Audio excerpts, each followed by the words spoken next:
across the tan Dakota land. Sun is slowly fading. Shadows of the night are coming on. Another day has slipped away. Still she goes on waiting, waiting for the one who sang this song. She sang Dakota, Dakota, I'll be coming back to you. Wild and free, she waits for me coming home. Wild and free, she waits for me coming home. So come home to North Dakota. I'll hear the prairie song. You've been away too long. So come home to North Dakota. Dakota is the place where you belong and free. She waits for me coming home to Dakota.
Ladies and gentlemen, please welcome Dickinson State University President, Stephen Easton.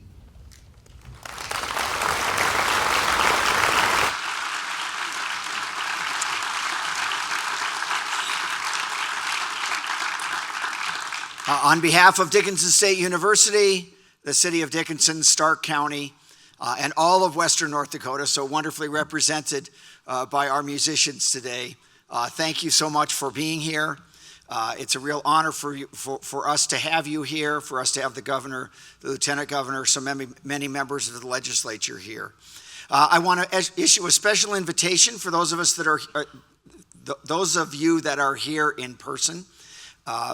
If you have a chance after the State of the State address, you might want to visit the Theodore Roosevelt Center. It's just about 150 feet down the hill from this door, but you can get any of the exits will work. If you're not familiar with our campus, we have two 6-story buildings. We think of them as high rises, but two 6-story residence halls. This is the one that's down the hill.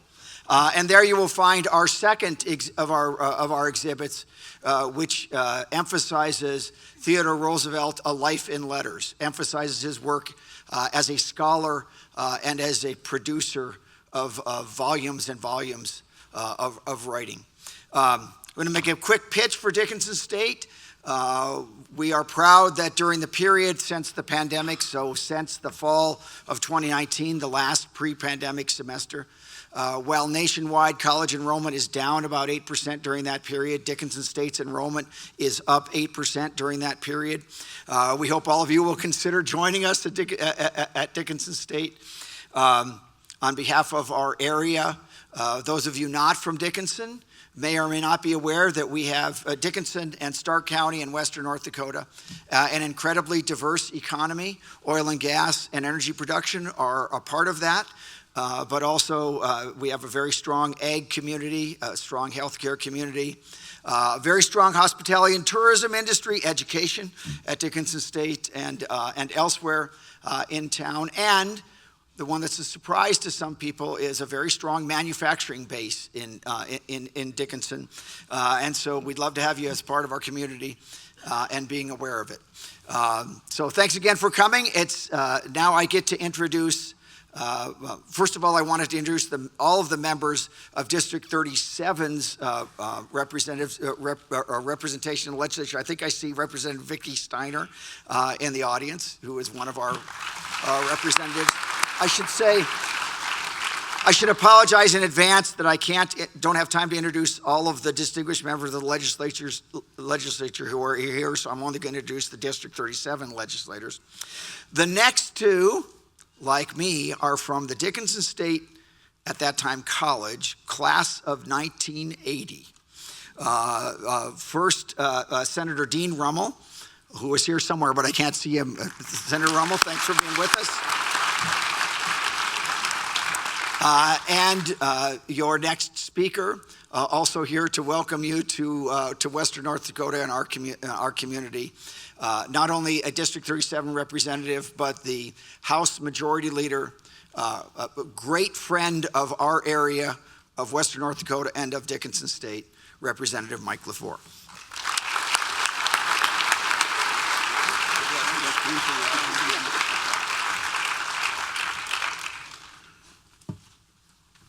So this is what home court advantage looks like.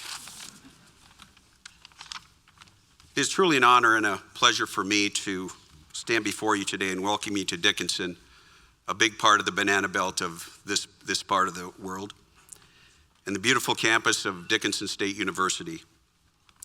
I'd like to welcome Governor Doug Burgum, Lieutenant Governor Tammy Miller, officials representing agency and cabinet positions within the executive branch. And also welcome to all of our statewide elected officials, fellow legislators, justices of the Supreme Court, civic leaders, tribal leaders, guests and friends. You honor our community with your presence here today. In previous speeches and remarks, the governor has correctly utilized the word gratitude as a central theme. It is a theme that resonates deeply with us as leaders and as citizens. We have much to be thankful for.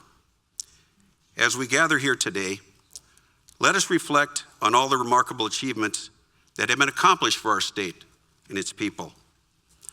Our ancestors had the foresight to create many funds, such as the Common Schools Trust Fund, the Foundation Aid Stabilization Fund, and more recently, the Legacy Fund, to name a few.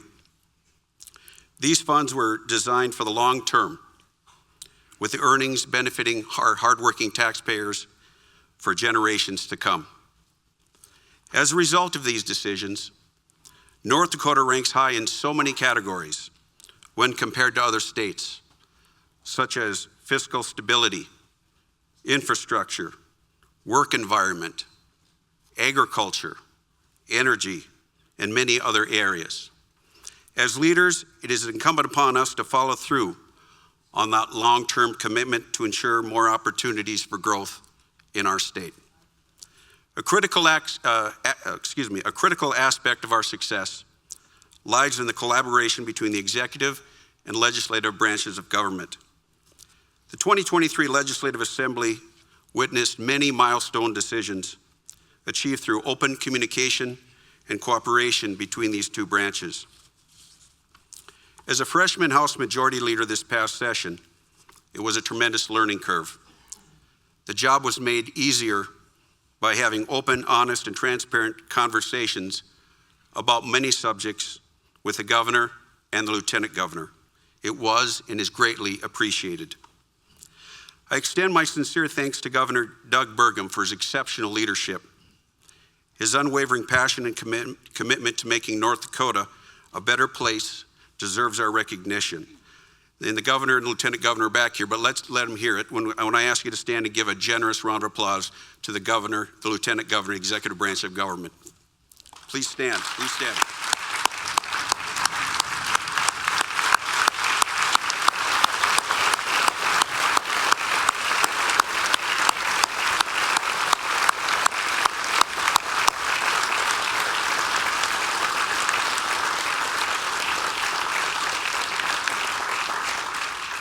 Thank you, Governor Burgum. Thank you, Lieutenant Governor Miller. Your leadership has not only strengthened our economy, but also paved the way for countless individuals to find success in their careers and build a brighter future for their families. I also want to express my gratitude to all the leaders present here today, as well as those who could not join us. Your ideas for sound public policy and smart budgetary decisions have played a crucial role in shaping the success of our great state. We know more work needs to be done, and by working together, we will achieve more.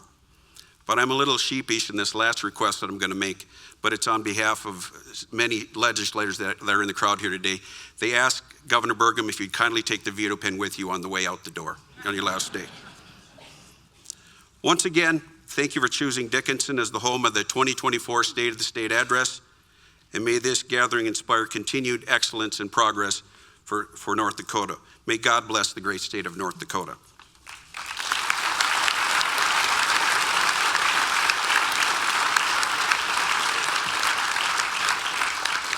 At this time, the MHA Nation Color Guard, assisted by the Williston High School Chorale, will post the colors.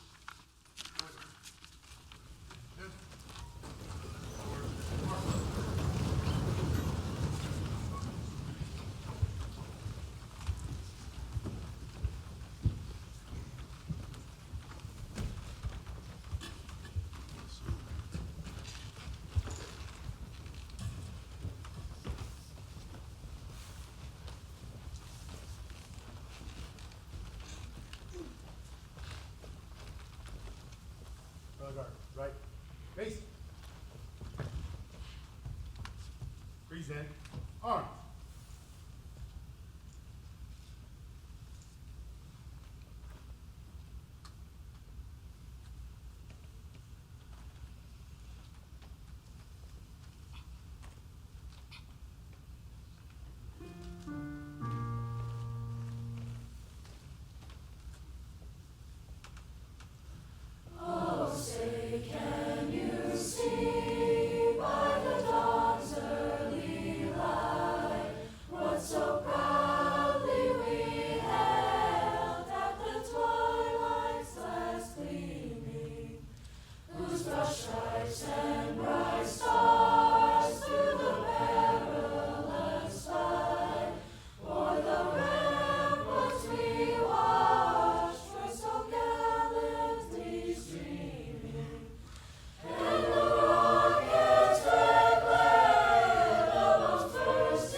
Color guard.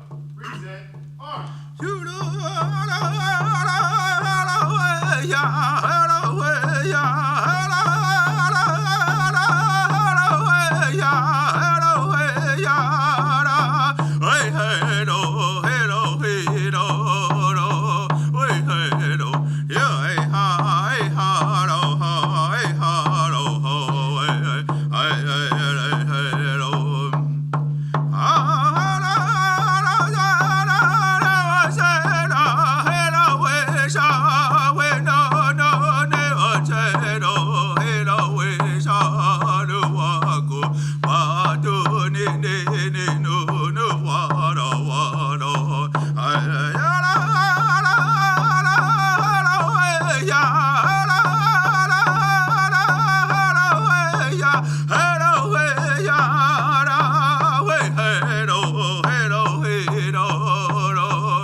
Order, arm.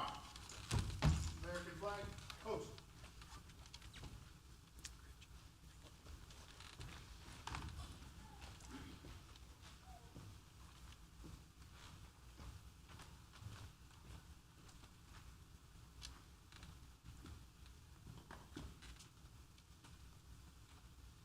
Color guard, right, face. Forward, march.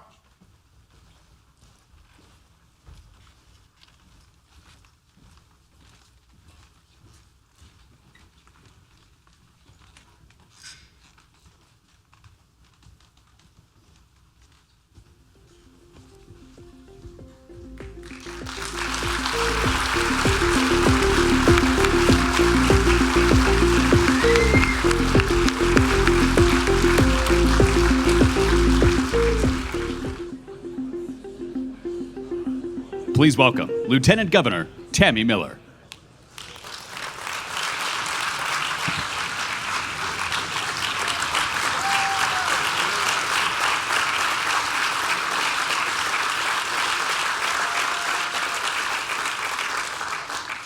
Well, good morning. And if this facility is in need of any new electrical supplies, I do know of a good distributor who has a large branch right here in Dickinson. All kidding aside, good morning, everyone. Welcome. Governor Burgum, First Lady Catherine, Majority Leader Lefor, all the distinguished legislators here today, our Supreme Court justices, fellow elected leaders, Attorney General Drew Wrigley, Secretary of State Michael Howe, Insurance Commissioner John Gottfried, Public Service Commissioners Randy Chrisman and Sherry Haugen-Hoffert, Tax Commissioner Brian Crocius, State Superintendent Kirsten Basler, State Auditor Josh Gallion, State Treasurer Thomas Beadle, and all of the members of the tribal communities who are with us here today. We also have many cabinet members, county and city officials, and everyone here in the room and those watching online. Welcome, welcome to the 2024 State of the State Address.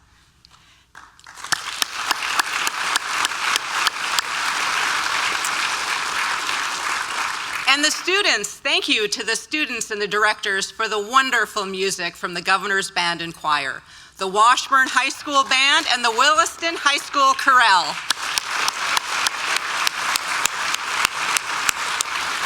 We very much appreciate you traveling across the state to be here with us today, and we are grateful for the MHA Nation Color Guard for posting the flags.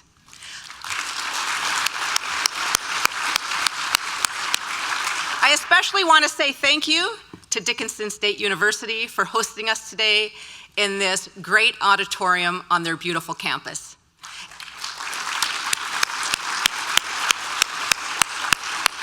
And thank you to everyone who traveled near and far.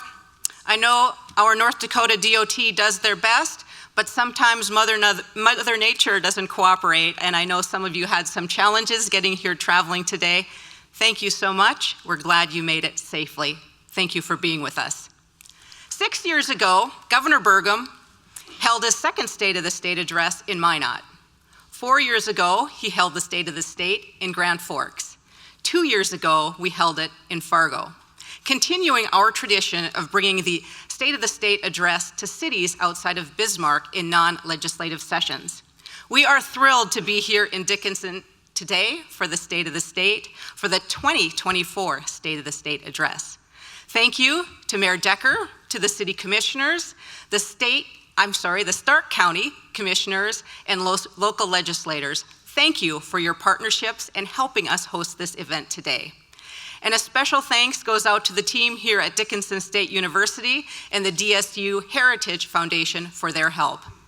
I also want to give a shout out to my amazing husband of 35 years, Craig Palmer. Please stand.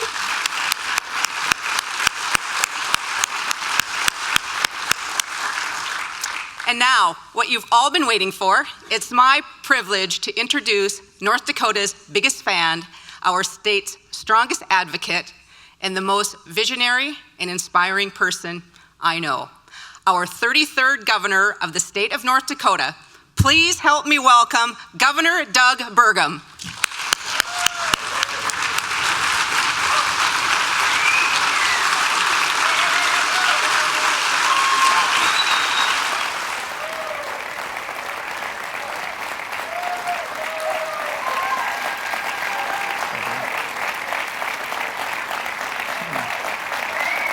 Oh, come on.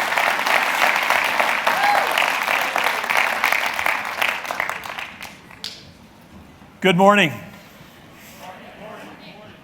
Thank you for that warm welcome, and thank you for being in person. And for all of those people that are watching online or listening remotely, we say thank you for joining us for the 2024 State of the State. You've all been thoroughly welcomed already this morning, but I want to give a special shout out to a few people. And of course, I got to start with First Lady Catherine and our family members. She's here with her sister Julie, her cousin Lisa, and then watching online, the rest of our extended families and our sons Joe and Tom and our daughter Jessie and all of our extended families. And I think any of you, there's a lot of elected officials here, but you know when you serve, your family serves with you. And so I want to be sure to, at this time, thank them for all their support these last 7 years. And then today is a special day because it's Jessie's birthday, and so we need on a 1, 2, 3, all of you are going to yell, "Happy birthday, Jessie," and she's going to hear that, and it'll be the largest group that's ever in her lifetime yelled happy birthday at the same time. So start off with a North Dakota Guinness World Record. Here we go, on 3. 1, 2, 3. Happy birthday, Jessie! Way to go, you guys, that's fantastic. And you saw her here on stage, but how grateful am I to have such an outstanding partner in Lieutenant Governor Tammy Miller. She's such an asset for the state of North Dakota, and we had a historic year in terms of milestones and progress. But I got to tell you, her background in finance and private sector leadership as the CEO of a company with over 4,000 people operating in 29 states, you rarely get people like that leave the private sector and join. And she, first as Chief Operating Officer of the state of North Dakota, now as Lieutenant Governor, has made a huge difference as we work to transform government and treat taxpayers like the customers that they are. So I want to just, as you gave her a warm welcome, but I want to personally say thank you, Tammy Miller, for your great leadership.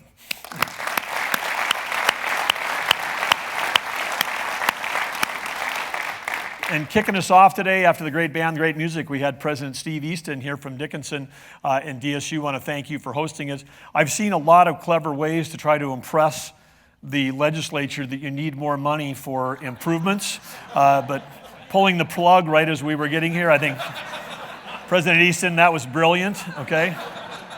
And for legislators, you may want to look at the electrical back here. Tammy didn't think it passed code, so.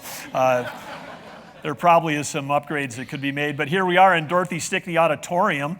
The namesake, as you know, this is the name that person after. She was the second Rough Rider Award winner in the state of North Dakota back Governor Guy. She was won the state's highest honor for our citizens back in 1961. She was a Dickinson native, and of course her success has a Broadway access. So it's an honor to be on a stage and in a hall named after one of our Rough Rider Award winners.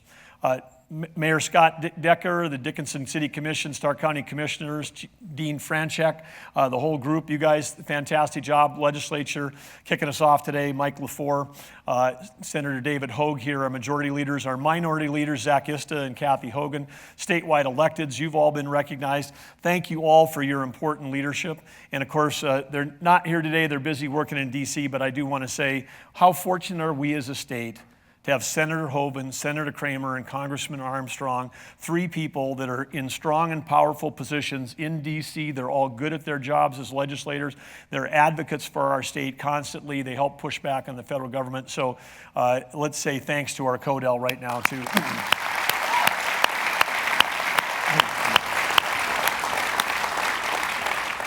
And we've got our Supreme Court, most of them right here, Chief Justice Jensen and the other justices, and some district court justices.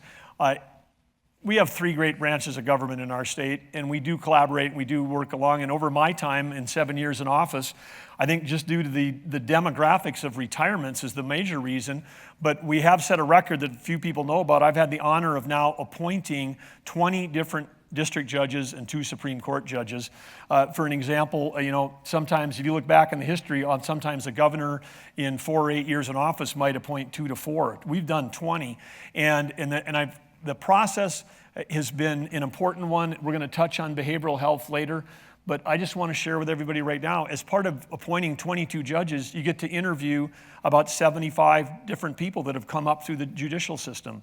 And one of the questions I always ask them is, how much of your job as a judge advocate, a prosecutor, a defender, working in our system in North Dakota, because that's where most of them come from, or if they've been in private practice, working as a criminal defense work. I said, how much of your work would go away if we could eliminate behavioral health and the disease of addiction? I've never heard an answer below 75% of the work. So think of what we spend as a state and as a nation in our judicial system, dealing with the downstream problems of something that we can work to fix up. So keep that in the back of your mind when we're talking about behavioral health. We're making some progress. I'm sure we're not investing enough on that end of the thing. We do a nice job on the back end. But I do want to say to our court clerks, our administrators also around our judicial districts, they work tirelessly behind the scenes. They never get recognized enough. They keep the wheels of justice moving efficiently and effectively in these districts across our state. And so let's say thank you to all of those frontline workers in the judicial system too.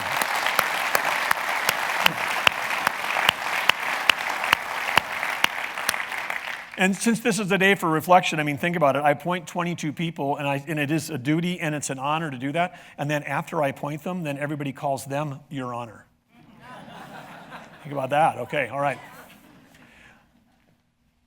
Due to legislative budget cuts in the governor's office, I write all my own jokes. So this is all you're going to get, okay? There's nothing going to be better than that. So. Dad jokes, but I did learn this last week. How do you know when a joke becomes a dad joke? It becomes apparent. All right, okay, we're done here. That's it.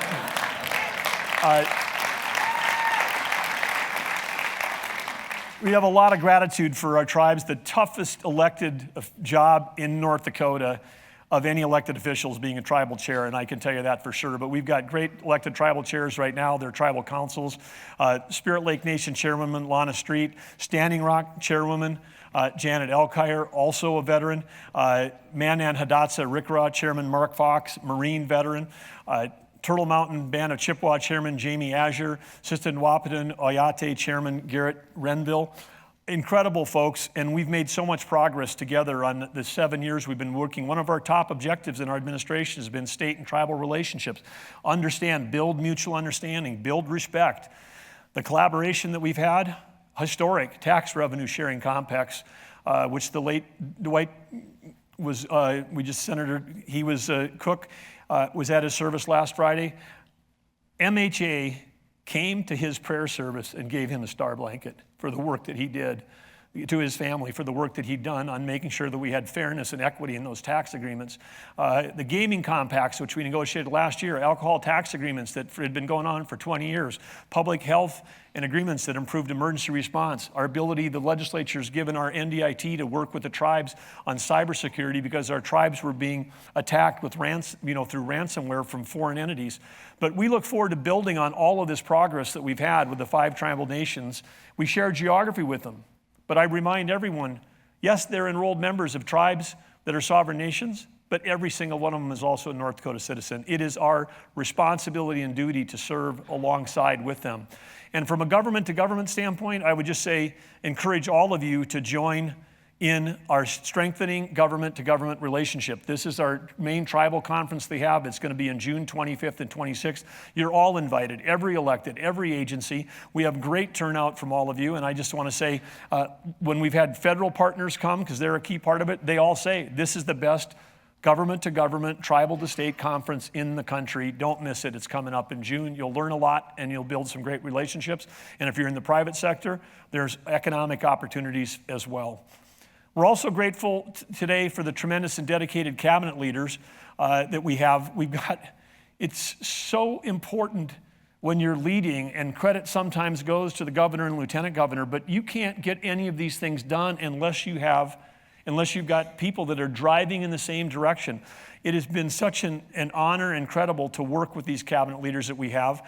And then we've got two that have joined in the last year, OMB Director Susan Sisk, who we're very much looking forward to working. She's off to a super strong start. And one of the commitments that we have for 2024 from our office is we are digging in as hard as ever on our strategic planning process with all of you. Over 75 agencies will be there, and the budget process that follows that. We are committed to delivering. I will be delivering a budget address next December before the end of my term. We've got 327 days left. We will be delivering the best budget the state has ever received, and that means it's going to be better than the last one we did. So we are super committed to that process to make sure that you've got the very best starting point in the legislature to make smart investments to keep our state moving forward. So thank you, Susan Sisk. But our NDIT director, Kuldeep Mohanty, he's been on the ground and running now the last year. This is a huge challenge. We've been underinvested. We've got massive transformational things going on. And I want to say thank you to him for his leadership and all the collaboration we've had there. And then we have 3 new commissioners that started last week. One that was an external hire and 2 that were internal, but Commissioner Wayne Salter is here. I was a deputy in Texas, much larger job, much bigger thing, moving here to lead HHHS, which is our largest agency in terms of budget and people. Indian Affairs Commission Executive Director Brad Hawk, who's been part of our team for a long time, he's taking over. And of course, congratulations to DOCR Director Colby Braun. He spent time here in the West, in Dickinson, in New England. He knows our system. He's going to be fantastic. And so again, for those 5 new ones, let's give them a hand and say thank you to all of them.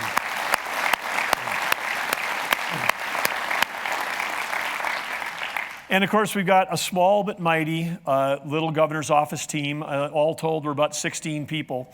We're not a big agency, but we pack a wallop and get a lot done because that's the team that we have. They work around the clock. They work 7 days a week. They're all amazing. And I know, like every one of them, like me, we're going to be running through the tape next December 14th, not coasting to the finish line. So get ready for things that are going to be announced throughout this year that aren't even being announced today, because we're going to keep driving our agenda forward. We did make historic progress working with all of you, the leaders, the tribes, the legislature, the judicial branch, across so many things. And some of the things that we've accomplished have been longstanding, seemingly intractable issues. We've identified and implemented together common sense solutions where none could be found before, and these are really benefiting our citizens in a huge way. And some of you in this room had a huge thing to do with that. I mean, just take one, which we didn't even talk about last year during the session at all because we solved it. But the FM area diversion, which is protecting over 25% of our healthcare, 25% of our K-12 students, an entire university that the state owns, over $60 billion of property value will be protected by that, was completely stalled and stopped by the state of Minnesota for 53 reasons. They said, here's the 53 reasons you can't get a permit. But we worked together, we got it done. We went through, we solved all 53 things with a joint process with Minnesota, and now we've got a route and it's being built. And by 2027, we're gonna have about 250,000 people that don't have to worry about buying sandbags anymore. And that is gonna help the economic growth continue in that market. Pension reform. Mike Lefor was up here. I got to tell you, that's been tried and tried and tried. It happened this year. We reduced $1.9 billion of unfunded liability. We met the obligations completely of our 53,000 current team members and retirees. They're protected. And now we have a 401k style plan that's going to allow us and our cabinet leaders to actually go out and recruit young people to work for the state of North Dakota. And so, way to go, Mike Lefor, for having the courage to take that on. Good job.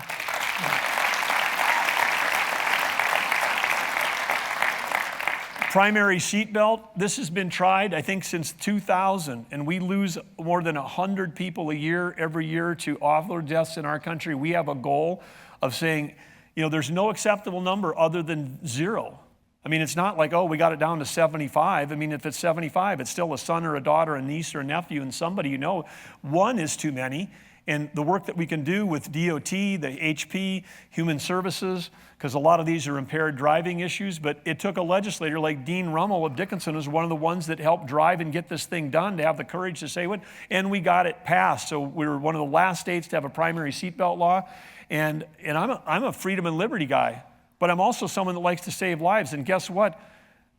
there's nothing in the Constitution that says you can drive. You actually need a license. You need to be qualified, and you need to not be impaired, and you have to be qualified to do it. It's not like the right to vote. That's guaranteed basically to everybody. Writing to drive is like, that's something you apply for, and you get a skill to do that. So it's okay if we say, if you want to be doing that, you've got to achieve these things. So good job, we got it done. That's going to save lives.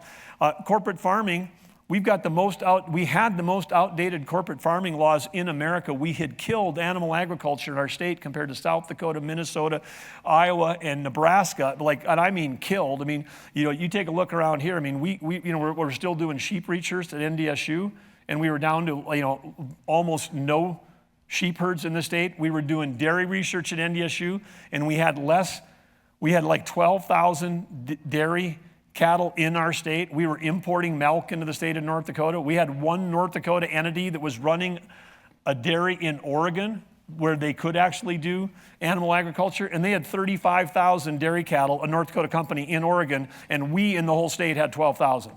So when I say we killed an industry, we killed it. We ran it right into the ground. We got that law passed last spring thanks to Representative Paul Thomas from Elva. He was courageous. We drove through this. We carved out and said, hey, animal agriculture, we're going to protect family farming. We still have the strongest protection for family farmers in the nation. Corporations can't own land here. Foreign corporations can't own land here. If you and I wanted to start a farm together and you're not related to me, second cousin or closer, we couldn't start a farm together here. So we've got the tightest protections of family farmers. We can do that, save our tradition, and still open up the door for capital to flow into that. And already, since that law passed, we have several down in the Wahpeton area, 12,000 head dairy firms that want to build on our side of the river instead of the Minnesota side or on the South Dakota side. We're bringing capital back to animal agriculture, which will save our communities. So that's fantastic. And then, of course, interest rates are super high right now, but guess what? We had some smart leaders, and a couple years ago, we said, wow, maybe it'd be a good time to borrow some really cheap money, do some bonding, and take some of these big projects, like the diversion, like Minot Flood, like Red River Water, take those off the table so that the money that would flow into our spending for things like infrastructure and water infrastructure wouldn't compete with all these smaller size, the mega projects off the table.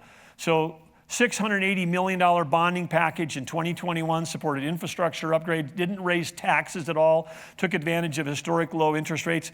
That would not have happened without Senator Rich Wardner, who's sitting right down here in the front, pushing through that bill. Thank you, Rich.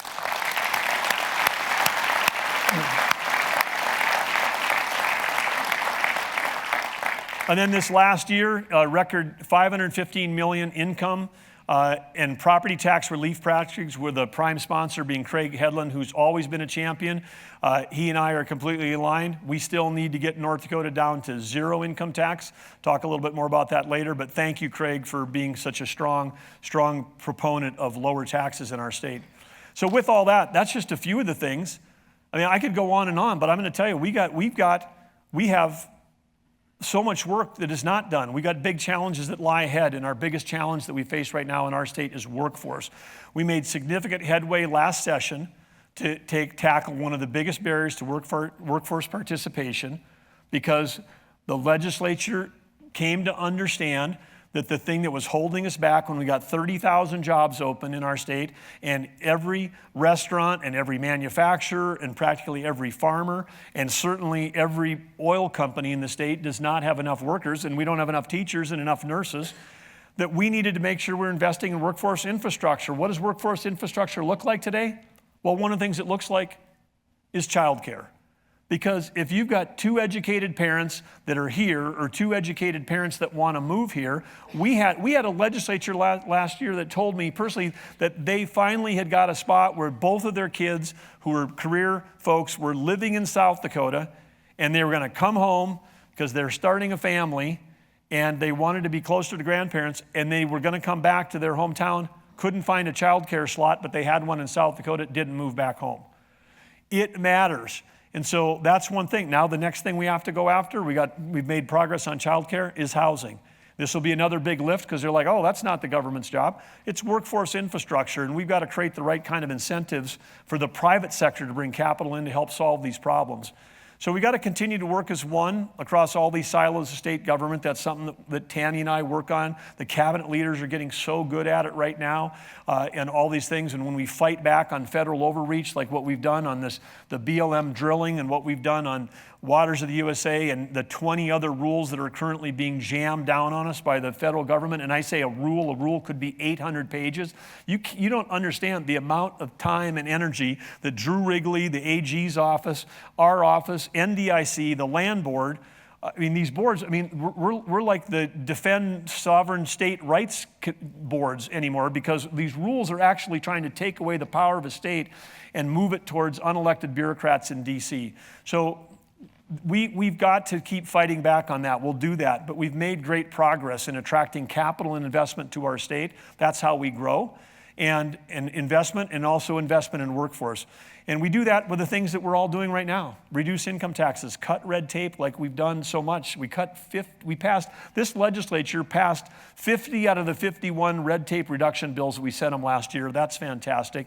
And then, of course, we're building healthy, vibrant communities so that we can compete against every other state. Because guess what? Every one of those job titles I talked about, if you're a teacher, if you're a nurse, if you're working manufacturing, if you can weld, if you can do anything, if you can drive a combine, if you can work on a drilling rig, guess what? You can get a job anywhere in this country because they've got jobs open in virtually every industry. So we're in a competition like never before. There's 10 million jobs open in America, 10 million. And some people move to states just because it's warm. We haven't quite sold that yet on our thing, but we've got to compete in other ways. And so one of the ways that we compete is we focus on innovation over regulation. We prioritize innovation all the time. In our office, we get together, we go innovation, not regulation. People come to us, we need a rule to stop some person from doing that. And we're like, how about we have an innovation so they never have to do it in the first place? We want to unleash our state's full potential. Innovation is forward-looking. Regulation is backward-looking. By the time you get the rule in place, a federal rule, these federal rules, by the time they get in, then pretty soon you're going to well, who's going to implement that? Well, who's going to monitor to make sure that that company is actually following that rule? I mean, take like a thief hatch in the oil thing. I mean, the federal government's like, oh, we got to stop this issue. Well, then what? We're going to have a government agent in a pickup with a clipboard driving around western North Dakota trying to make sure someone's following it. And it takes like the federal government 8 years to go from an idea to implementation to enforcement. 8 years. Moore's Law. We've ripped through 4 evolutions of Moore's Law where you're doubling the power of a computer chip at half the price. And by the time you get out there and they're paying a federal employee to drive around in a pickup to do some monitoring, we could be tracking all that electronically, digitally, and remotely. And you pick satellite, internet, upload, whatever. You want data, then data that's collected automatically is accurate and fast and remote and cheap. Data that's collected by humans is high cost and inaccurate. So innovation, the regulation, not only when you make the rule, but the downstream cost raises the cost of almost every product in America. And so our state needs to hold high innovation, not regulation. That's part of our path going forward. The innovation opportunities have never been greater. Now with AI and with the power of natural language computing, it is unbelievable what we can do to transform the way we think about it. I mean, it's super exciting time. But we've got to do a better job of telling North Dakota's story, because one of the things that Catherine and I learned this last year when we were traveling around the country sharing the amazing story of North Dakota, it's such an honor to represent the state, is that the rest of the nation does not understand us. I mean, not even like they don't understand us, like it's like a blank spot in their mind, or hey, I've never met anybody from your state before, and probably because of our brand, literally because we have the word North in North Dakota, the one thing for sure that someone's going to bring up who's never been here is going to talk about how cold it is. And then, of course, at North Dakotans, yeah, sure, you betcha, it's super freezing. When we were kids, we all froze walking to school, I mean, the old uphill both ways, 50 below wind chill, tell them about all the times that, all of these things, your cat froze, you brought it in, thawed it out.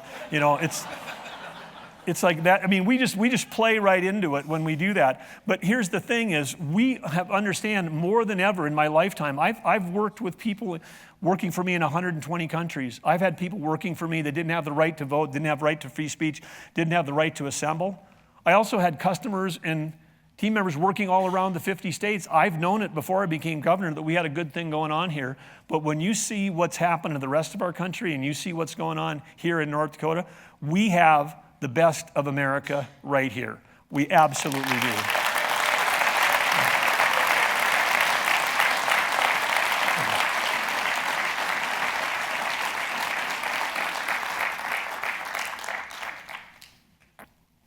And one thing that we do know that we do is that we feed the world. We are incredible. We're the top producer. I mean, we should make sure that every K-12 student and every university student in our state, in our system, understands and could recite this list, because people say, what do you do in North Dakota? Well, hey, how about we feed the world? I mean, look at this, top producer of nearly a dozen commodities. We're in top 5 of another 8 commodities. And then corn and soybeans, we're just shooting up the thing. Soybeans, Cass County was the largest soybean producing county in America a couple years ago. That wasn't even possible when I was a kid. And now we went from, just during this last administration of ours, we've gone from 0 soybean processing plants to now we've got 1 open and 2 more on the way. That's close to $1 billion of capital investment in value-added ag just around one crop, just around soybeans. And of course now, and we see what's going on with corn, what's going on with our ethanol industry, and the future of that's never been brighter. So that's fantastic. And then energy. I met people that literally, North Dakota, you guys are an energy state? They did not know we're an energy state. How can we have people in America who drive a car, heat their homes, and turn on the switch, not know that we're the ones that are providing a big chunk of that? We're the nation's, number 3 oil-producing state. We have a chance to get back up to number 2 if we keep going. But how many school kids would say, how many oil wells do we have in North Dakota? Would anybody answer that we've got 18,733 wells? That's a record, and it's going up every month. It's going up every month. And then the permits that we're getting right now, when I hear people say, we got to ban drilling on federal land, I've met people that said that. They got some image of a 1950s Rock Hudson movie in black and white with oil flying all over, and everybody's like covered with oil and it's spewing out on the ground. And they're like, we're going to do that on federal land. We're going to ruin everything. And I tell them that 3/4 of the well permits we're offering right now in North Dakota that are being signed, they're not. The traditional Bakken well was 2 miles down and 2 miles over. 75% of the new permits, 2 miles down, 3 miles over. We could be drilling on BLM land today from 3 miles away, sending a check to the federal government to help reduce the deficit, and no one would ever set foot on BLM land. So we have to tell our story. We've got to tell our story. The oil industry today is so efficient, so effective, and so safe, and so smart, and so environmentally friendly compared to any other nation. North Dakota does it better than anyone, and we're losing a battle, perhaps nationally, but we're losing a battle. Some people, when they say you're an energy state, we're the bad guys. Oh, you guys do fossil fuels? Ooh, ick. It's like, oh no, we're actually helping stabilize the world so we don't have to buy energy from Iran and Iraq and Russia and Venezuela, who then use that oil money to support terrorism. No, we've got to tell our story here. And then some people, even our state, they know we produce oil. How many people knew that in November that we set a record natural gas production record for North Dakota? 3.5 billion cubic feet per day. 3.5 BCF, billion cubic feet per day. Unbelievable. And what we can do, clean natural gas to help heat homes, create electricity, create fertilizer, all the things that we can do. These petroleum projects are amazing things that they can do. But we've always been an all-above energy state. And it doesn't matter whether it's our incredible coal-fired electricity plants, which are all driving towards carbon sequestration and zero CO2. And that baseload power is going to help save the nation, because every other state is shutting down their baseload prematurely at a time when the demand for electricity goes up and up and up.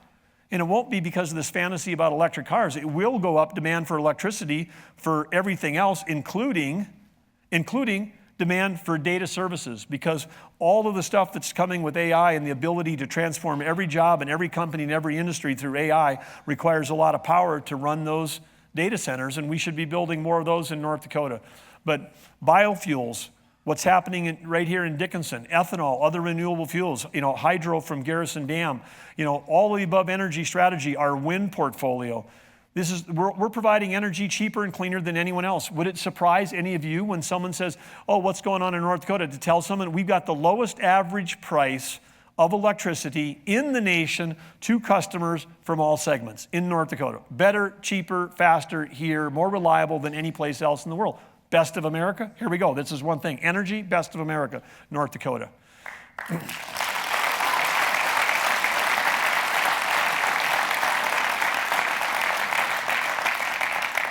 And how about our military? Americans should know that our Air Force bases, and our North Dakotans should know that our Air Force bases and the North Dakota National Guard play just super outsized roles in protecting our nation's freedom. We have a lot of people that, you got an air base, we don't really know what's going on up there.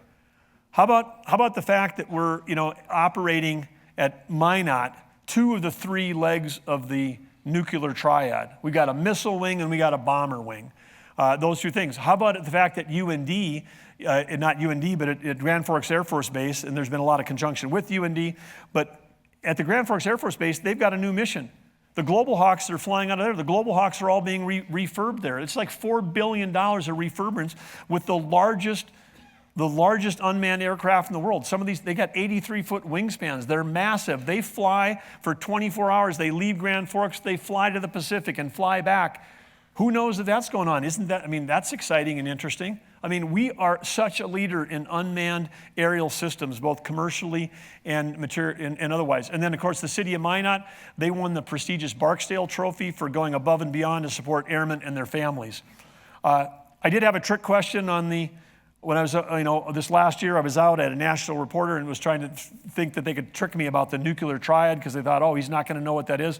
Asked me, he's like, hey, well, of the 3 legs of the nuclear triad, which one's your favorite? And it was a complete, we underestimate North Dakota. This guy probably doesn't even know what I'm talking about, so I'm just going to embarrass him on a national program. And I said, well, we're the only state that's got 2 out of 3 legs. We got the bomber wing and the missile wing. But I also said, my favorite might be the 3rd. We got the USS North Dakota, one of the largest, nuclear submarines in the world. And we got this Lake Sakakawea. It is so big. If we can get the USS North Dakota in Lake Sakakawea, just moving back and forth, we will have all 3 legs of the nuclear triad.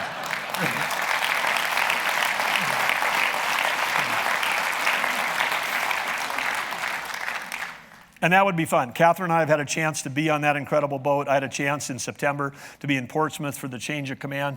But it's such an honor for our state to be connected with that particular one piece of the U.S. Navy, and great relationship between that boat. And I know many of the legislators have met the commander when he's here during the legislative session, but we should keep that relationship going. Natural resources. Wow. Best of America. The gifts that we have been given. If you want to get up every day and be grateful for something, be grateful for what God has given us in terms of natural resources. We have been so richly blessed. With the soils that we have across our state and all that agriculture, that only happens because of our, the rich land that we've been given. The record amounts of oil and gas production, that's our geology. And we've got so many other things that we can do here, and we've got these, diverse landscapes, we've got stunning sunsets, and I think people ought to know that with the fact that our sunsets are best in America. We don't have any of these pesky mountains that block the thing. There's no trees that are blocking your view of a sunset. And I don't even get Minnesota. Minnesota has got 5 different cities have got statues of Paul Bunyan, and you can barely see the guy because there's so many trees. It's like he did all of his best work in North Dakota, and we're so humble we don't even have a statue for him. It's just like we're just like gone, finished the job, bye, trees, done. But with that, I'm sure it's the sunsets, but how cool is this? We spent over the majority of my lifetime, and for some people, if you'd been born in the 1930s and lived up until this last decade, you would have spent virtually your entire life in the only state in the nation that was losing population. 49 states grew between 1930 and 2005. One of them shrank, North Dakota. We had less population in the early 2000s than we did at the end of the Depression. And people say, wow, how did that happen? And I used to say, well, it was a team effort. But and I was helping trying to battle that back in the 1980s with some other people on Vision 2000, but here we are. And with our natural resources and with innovation and what's the private sector investment that came in the western part of our state where people least expected it, that's what drove this. And then it's continued. That's helped, the revenue coming off the oil and gas industry, which is a huge, massive input, which affects our healthcare, our education, our roads, our water projects. We have been able to leverage that industry to improve every corner of our state. There isn't a school kid, there isn't a living person in our state that hasn't benefited from the oil and gas industry in the state. And because of that, people are saying, wow, these guys got good infrastructure, they got good schools, they got great cities, maybe I'll move there. Maybe I'll move home because there's opportunities. So we've got young people that are staying and they're of family age. We went from having one of the lowest birth rates to now having one of the highest, but we set a new all-time high record of population. This last year, we broke we'd never been higher than 780,000 ever. Now we're at 784,000 last year, all-time record high population. Let's keep that going. And if you guys have got kids and grandkids that are raising families, just tell them, keep it up, way to go, because that's helping on this thing. We're now the fourth youngest state. We have the third happiest workforce in the nation. And we've been as high as second a couple times in the happiest workforce, and then Hawaii is ahead of us. I don't get that at all. But we're number 2 in labor force participation. We've got states that we're competing with that people are still on the sidelines from the pandemic. We've got people that are working and they're working 2 jobs. People in North Dakota know how to work. And then on these rankings, we also have got, not only have we become younger and happier, we've also now become the second best state to raise a family. Tell everybody you know, as part of this thing, telling our story, tell people this is the best place to raise a stand, best in America. We have safe cities. We have great schools. You want to raise a family? Do it here. And guess what? We were just recently named, thank you, legislature, thank you, NDDOT, thank you, State Water Commission, second best infrastructure in the state. And that includes also, of course, our infrastructure related to, we've invested in our high-speed bandwidth and broadband. We've got among the best broadband infrastructure. Number 2 in education and childcare, amazing. And then now a new one that just came out, best state for business friendliness. This is like the best place, one of the best places to do that. And another thing, along with business friendliness, we are also named by Forbes magazine, second year in a row, best state to start a business. Best state to start a business. And I've been involved in business startups in North Dakota, and I'm telling you, it's a lot better now than it was when it was in the 1980s because we actually care, and we actually have got examples, and we've got mentors, and we got programs that help people. And one of the reasons why it's the best place to start a business is our failure rate is lower. We've got, in some things, 3 out of 4 new startups actually survive. That's way higher than other states. So way to go, North Dakota. Anyway, thanks to conservative budgeting, efficient operations, strong revenues, and a ton of investment by the private sector that creates all this wealth, guess what? Our state is in the best financial shape it has ever been. On June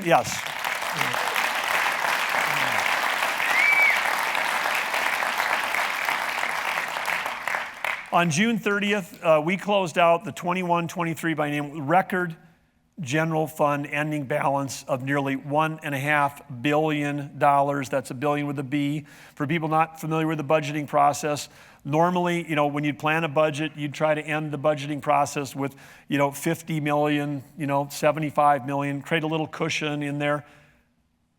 1.5 billion above, that was our ending balance. And we had an estimate that it was going to be high, and then it ended up about 300 million higher than that. When we were back in the special session, when you've got this much cash around, one of the things that you might say to yourself is, hey, maybe we should give some of that back to taxpayers through tax relief. We tried through the special session.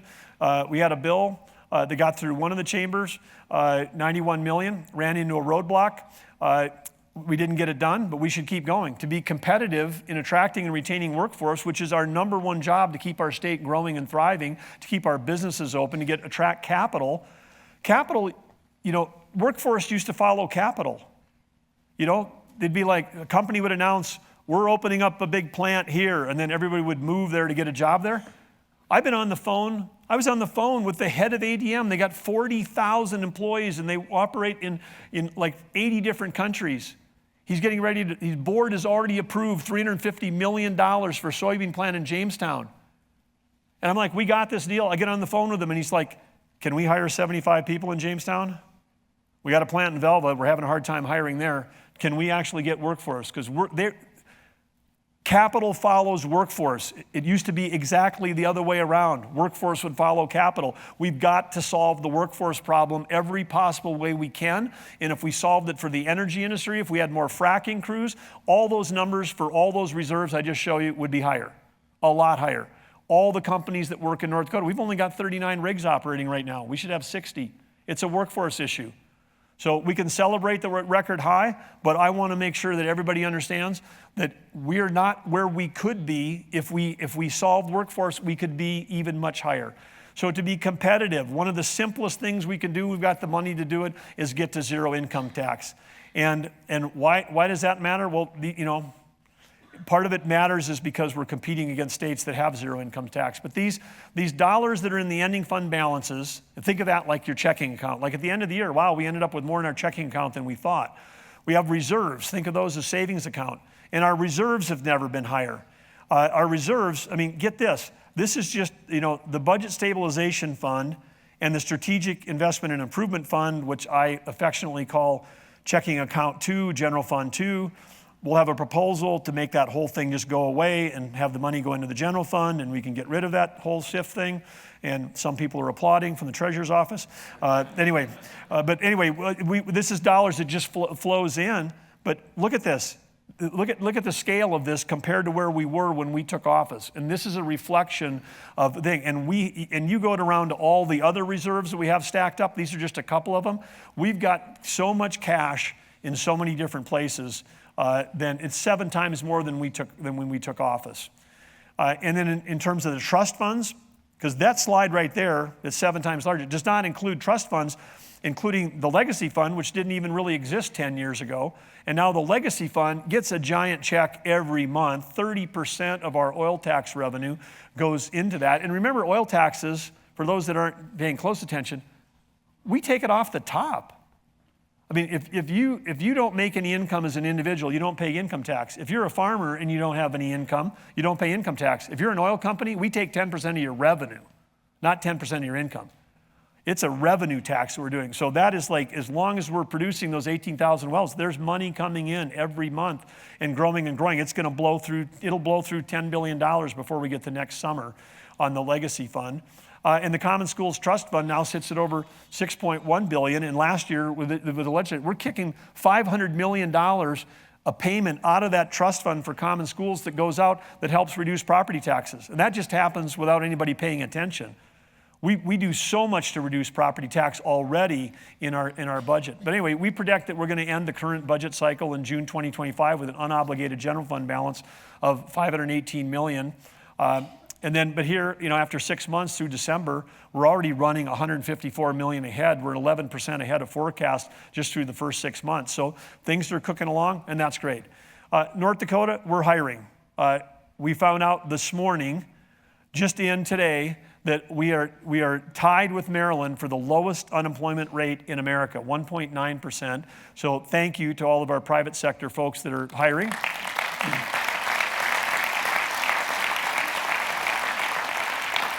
And we talked about new business startups and a great place to start a business. This is how an economy stays vibrant. 8,000 new businesses registered to open in North Dakota in 2023. And so we are going to continue to have demand. We know that when we talk about jobs, and officially there might be 14,000, 15,000 at job service, the number's always double. We know that because if If you got their healthcare organizations, we survey them, they might post for 5 nursing positions and they just leave it posted forever versus paying to post 100 positions, but most of them might have 10 or 20 times more positions open than what they're posting. So we've got this big, again, workforce challenge. So I've gone through the whole thing to get to this point right here, and this is where you're supposed to say the state of the state is, and then I went through almost every other governor's like, oh, our state of the state, we're stronger than ever, strongest, unbelievably strong. The state of our state, we're underestimated. That's the state of our state. We are so good at so many things, and we've never been stronger financially, economically, people-wise. We've never been stronger. But the state that we're in right now, I mean, the state of the state is we're underestimated. We're underestimated by people externally, and we have to change that because the way we get capital and we get people to move here, people underestimate how beautiful it is. They underestimate that we have great weather. They underestimate everything about us. And we have to tell our story differently because we're competing. We're competing, and we've got to tell our story differently and better. So what we're going to shift gears right now, and something we want to do is honor those that serve. And we're honoring those Americans that we know in North Dakota. Another thing that makes us best in America is we cherish our God-given freedoms, and we honor those who risk their lives to protect our safety and preserve our liberty. We do that. Right now, not everybody in our country is doing that. And this past year, we were reminded that sometimes that service demands ultimate sacrifice. The whole state of North Dakota, I know, kind of stood frozen when they saw the news that on July 14th that Fargo police officer Jake Wallin was fatally shot. And he was fatally shot when he was courageously taking action towards an assailant who had ambushed and critically injured 2 of his fellow officers, Andrew Dotis and Tyler Hawes, who I've had the honor of meeting, along with a bystander, Carly Coswick, who just moved to North Dakota 3 weeks earlier to get her PhD at NDSU.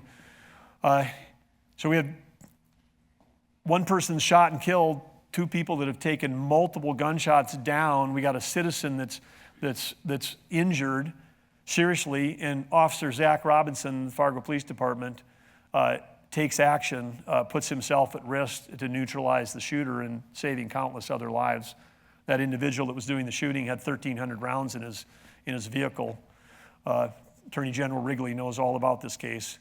But we came very close to having something that would have put us on a much different level of national news. But in our state, best of America, wow, our men in blue, they responded.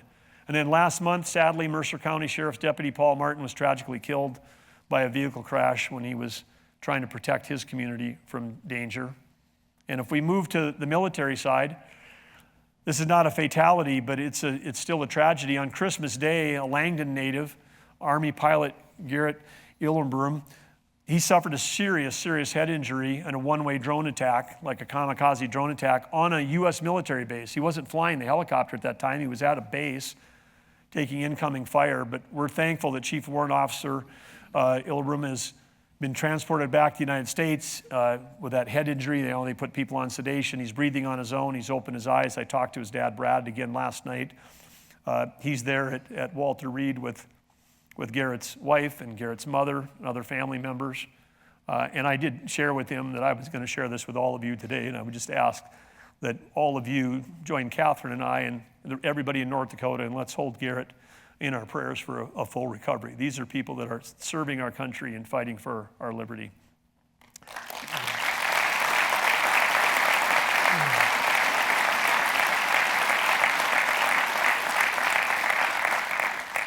As wars erupt around the world, we're reminded, of course, that freedom isn't free, and we should be grateful not just on military, honoring days, law enforcement, not on Memorial Day, Veterans Day, Peace Officers Memorial Day. We do a great job on all that, but we've got to make sure that we're doing that every day. And so right now, if we have anybody that has served, any active military, any veterans, anybody that's in law enforcement, either past or present, if you could just stand right now and give us a chance to say thank you to you.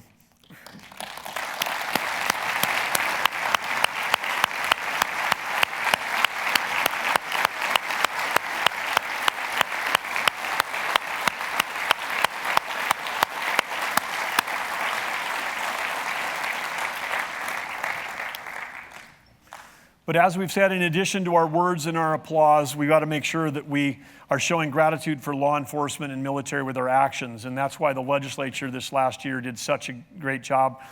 We're all in it together. We've made huge strides towards reaching our goal as a state, towards being the most military-friendly state in the nation. And when you look at the percentage of people in this audience that stood up that are also serving in here because you're an elected leader, that makes my heart burst with pride for all of you for continuing to serve in the way you're serving. But we've taken steps over the last few years. We've exempted military pay from state income tax. We've expanded tuition assistance for Guard members. We've cut red tape for military childcare providers so that they can, get, if their DOD license works, they don't have to reapply redundantly in North Dakota. And of course, contributing to our communities, the North Dakota is home to nearly 13,000 active duty Guard or Reserve service members who with their families make just countless positive contributions to our communities. And as the National Guard in North Dakota, the motto says, always ready, always there. They're there when we need them in a crisis. And high-performing organizations only exist if they have high-performing leadership. And we're very, very fortunate that leading our North Dakota National Guard these past 8 years, Major General Alman Dorman, whether it's soldiers serving at the southern border who I've had the honor to go down and visit multiple times, or airmen protecting our skies around the nation capitals or serving overseas, Major Dorman's leadership has ensured that our Guard members are well trained and well prepared for their mission. And so General Dorman is here and any of the Guard leadership, I want to just see if I can see him and say thank you wherever you're here. There you go. Up and stand up, sir. Thank you so much.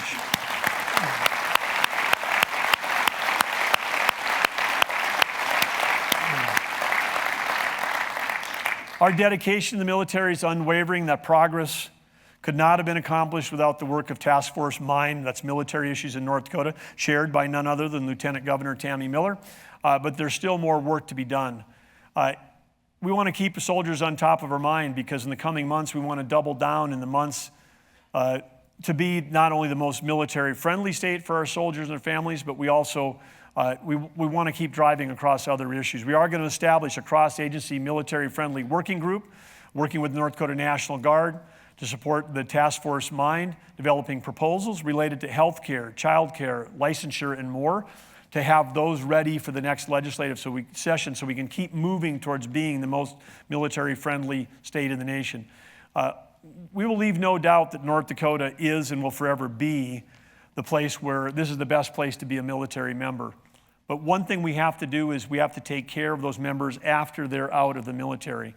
And this is 2024. We've got, we want to make sure that we're doing the right thing. And we've got a lot of work to do on this front on the post-traumatic things that happen. Every year in our country, completed suicides, take the lives of over 6,000 veterans and military members of the United States. Even at times like this when we're in conflict, we're losing more people every year from the military to completed suicides than we are to actual combat. And as Major General Dorman often reminds us, the veterans are often left without the behavioral health and medical support services they need to manage their invisible but very real scars. So for this reason, yesterday I signed a proclamation declaring 2024 as the Veteran and Military Suicide Prevention and Awareness Year. This proclamation is inspired by and developed in conjunction with the American Legion's Be the One program to clearly connect with veterans who are struggling with the thought of suicide. We're honored to have here today with us leaders of the North Dakota American Legion, Commander Clarence Carroll, the third, Vice Commander Jacob Volk, and Adjutant Don Harley. They're here along with other members. If the three of you could please stand and be recognized. Thank you for all the work that you're doing.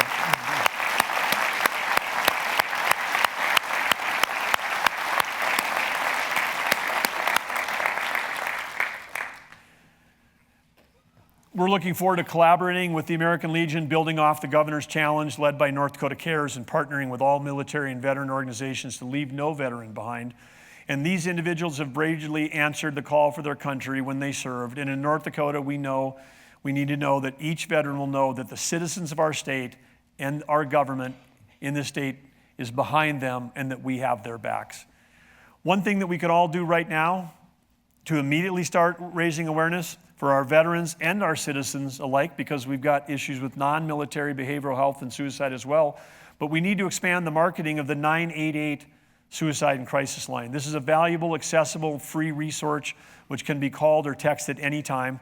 So effective immediately, what we're doing across the governor's office and every cabinet agency that we have in the state, we're going to display the 988 icon on the front page of those web pages that will link people to the resources that we need so that we can just have awareness everywhere. People know what to do in an emergency to call 911. People do not yet know that 988 is the place you call if you know someone who's in need for a behavioral health issue. I mean, you can, even if you had an inkling of a concern, you can call this number. So we want to encourage state agencies, government entities, and businesses, the private sector, to follow suit, proudly display this 988 icon, because it's going to share that you care about the people in the state and you care about our veterans. Help raise awareness around suicide.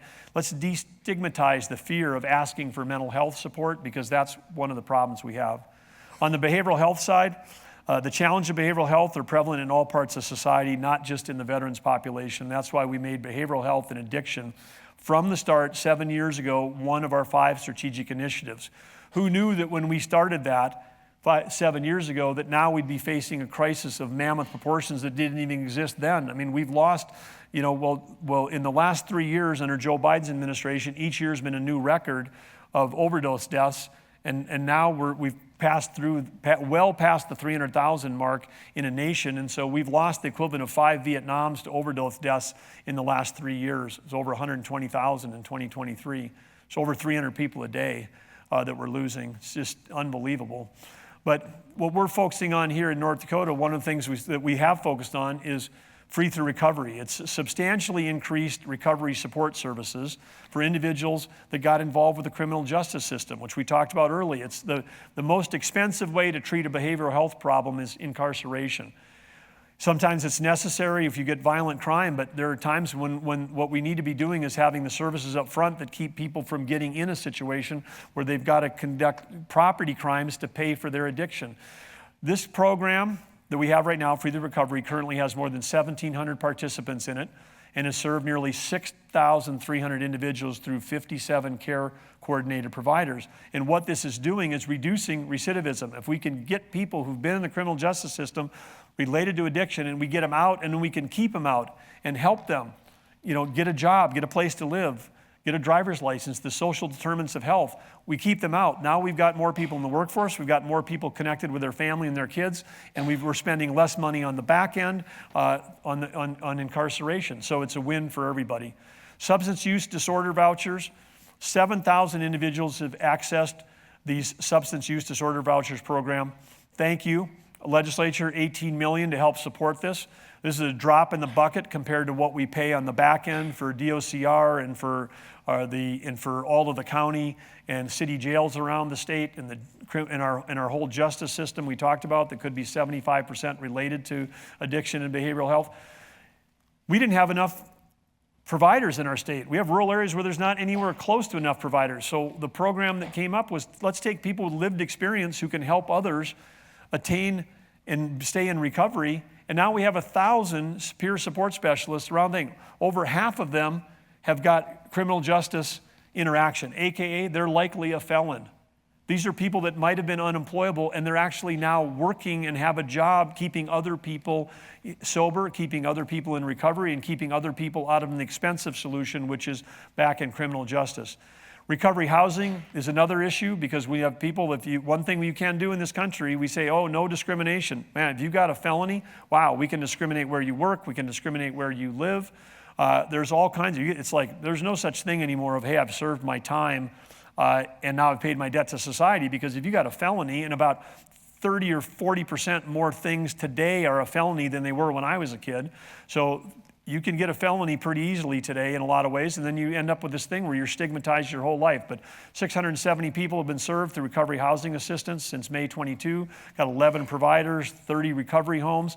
Again, this is working to help keep people back in a productive way and be better neighbors, as opposed to trying to make better prisoners.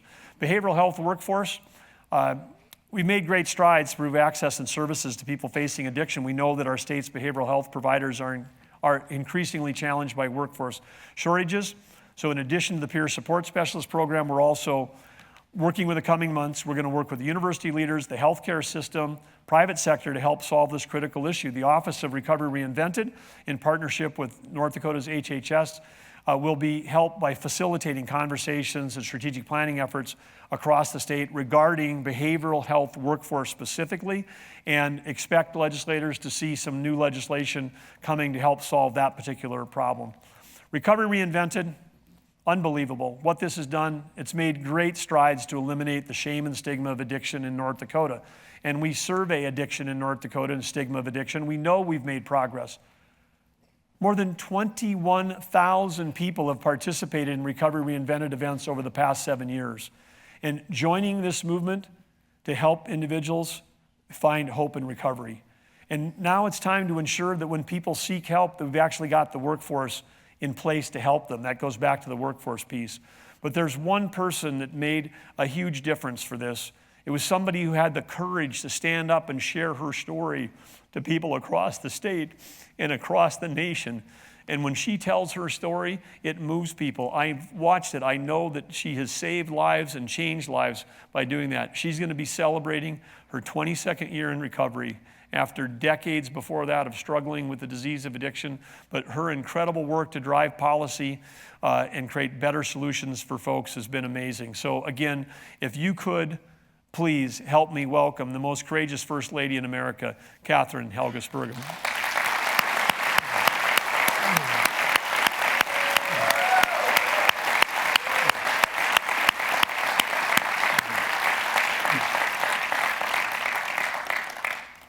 We know that addiction doesn't discriminate.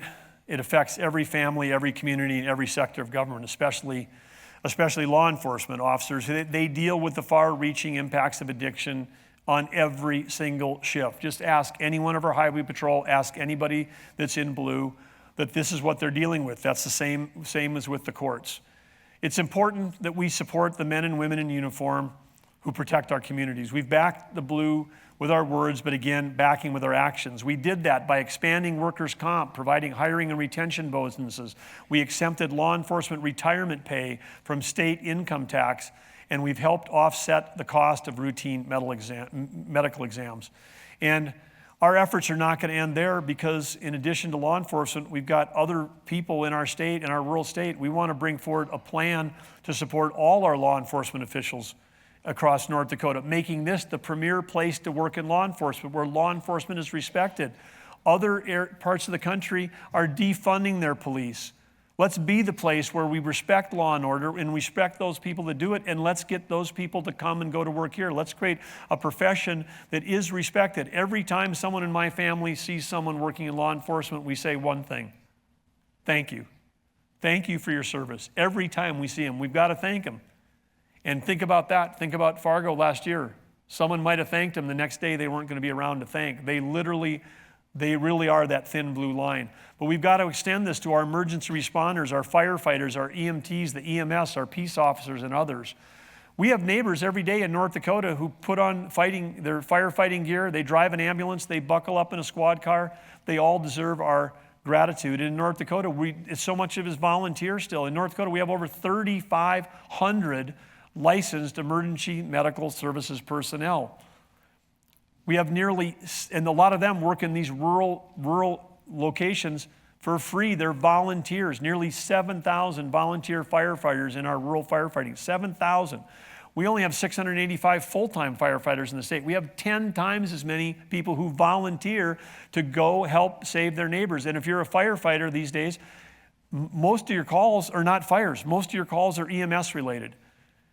Sometimes as high as 80% is medical related for the firefighters. So we're grateful for their service. And if there's people here today, if there's EMS personnel, if there's firefighters, if you have today or before volunteered for your local fire department, stand up and let's just say thanks to any of you, because I'm sure there's some that are here.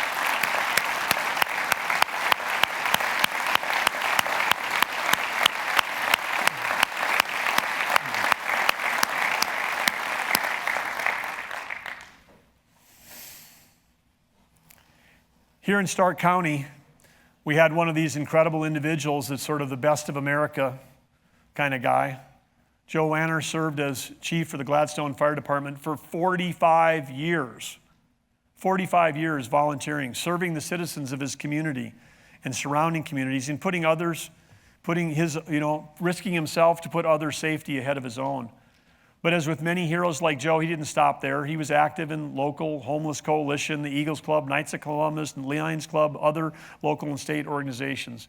And sadly, his family and his community lost Joe to a battle with brain cancer last July, but not before he had received the Stark County Spirit of Excellence Award. We know that Joe is with us in spirit today, and we're honored to have here with us back in the center of the auditorium. We got Joe's wife, Renee, two of their three children, Jeremy and Allison, their families, Joe's mother, Ruth. They're all here in the audience today. But as symbolically, just not only for Joe and his family for being here and his incredible service to Gladstone, but this kind of story happens over and over and over in our state. This is the best of America. Thank you, Warner family. Thank you, Joe Warner. Thank you, all the volunteers. Let's give them a hand.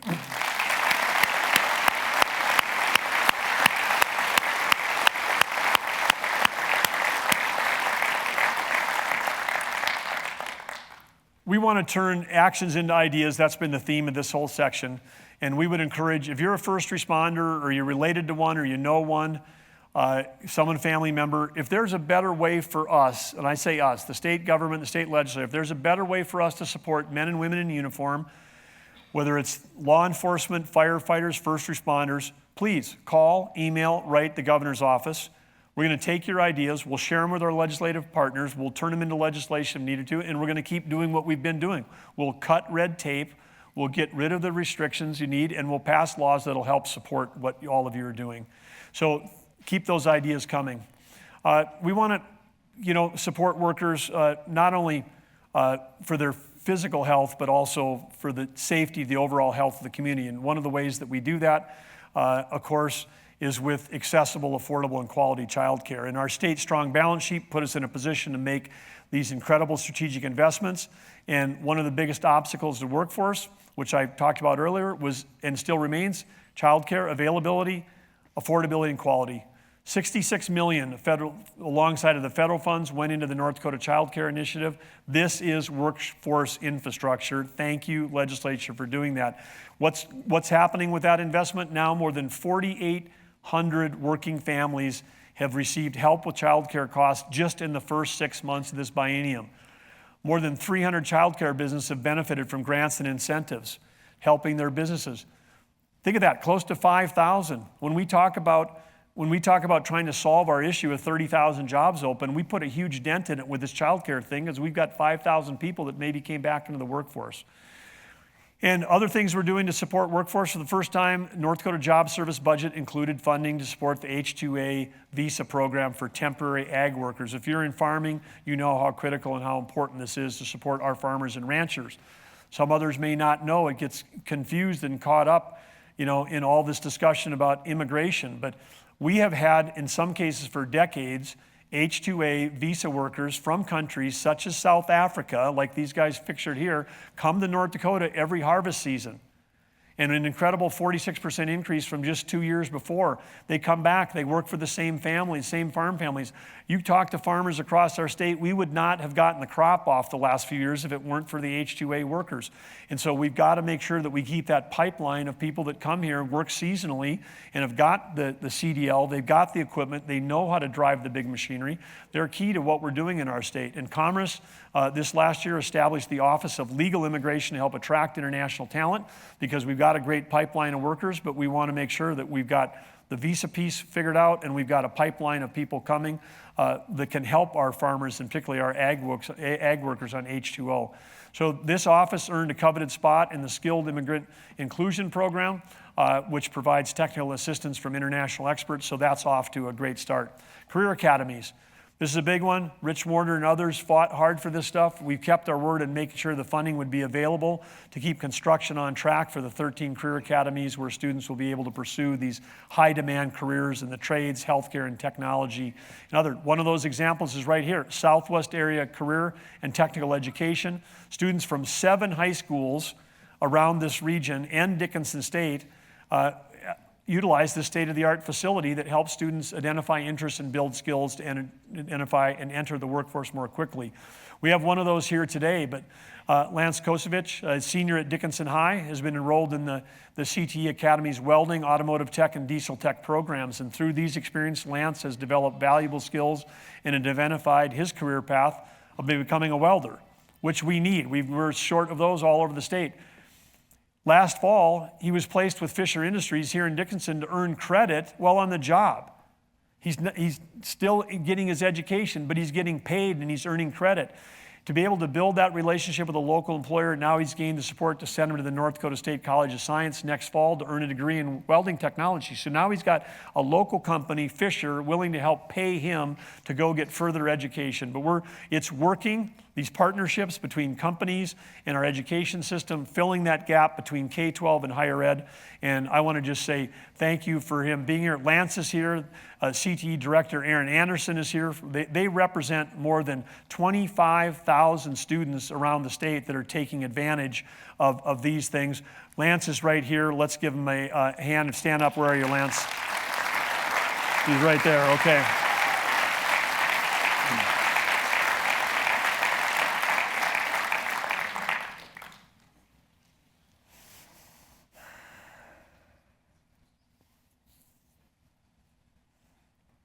Transforming education is our next topic. But what Lance's story shows us is that when teachers and educators and state leaders use innovative approaches to create experiences outside the traditional classroom, students thrive, businesses win, our economy wins. And just over 10 miles away, Janice Swigert, she's been a music teacher at South Hart Public School for 18 years. But look at her unconstrained innovation, her dedication to students and passion for her subject, which happens to be music. She was just selected as nationally one of 50 band directors who make a difference by the School Band and Orchestra magazine, national magazine. One of the things that she's done is brought together 300 students from over 13 different schools to create a massive marching band. And I'll skip the story about me having to go to the music camp up at the border because I wanted to go to football camp, but my mom wouldn't let me go to football camp unless I went to music camp. I'll save you that whole long thing. But anyway, there's a reason why I'm not playing a trumpet solo today. She's a fierce advocate for her students. It's such a cool idea that she's done that to bring together all these schools. She's here with us today. Where are you, Mrs. Swigert? And congratulations on go ahead and stand up. National recognition for what she's doing.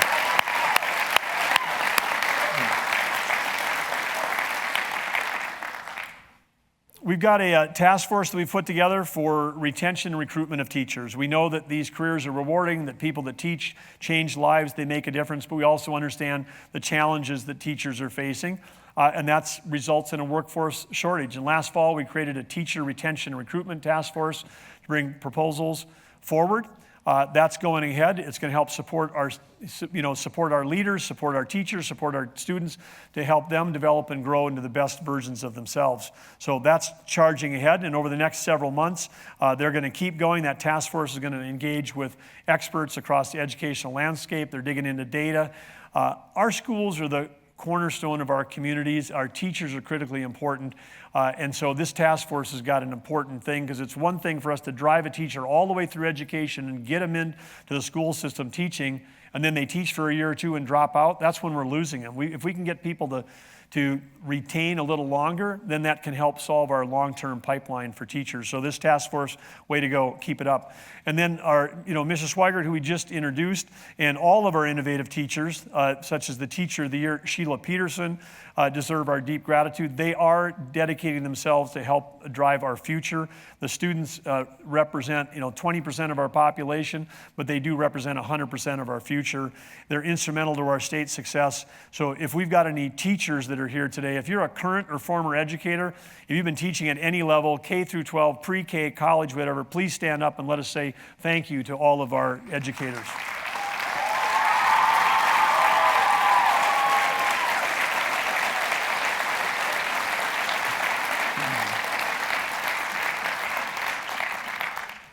At my very first State of the State, I talked about how innovation in education and how we had to change the status quo, and progress has certainly been made, but there's more to do. This week is School Choice Week in North Dakota.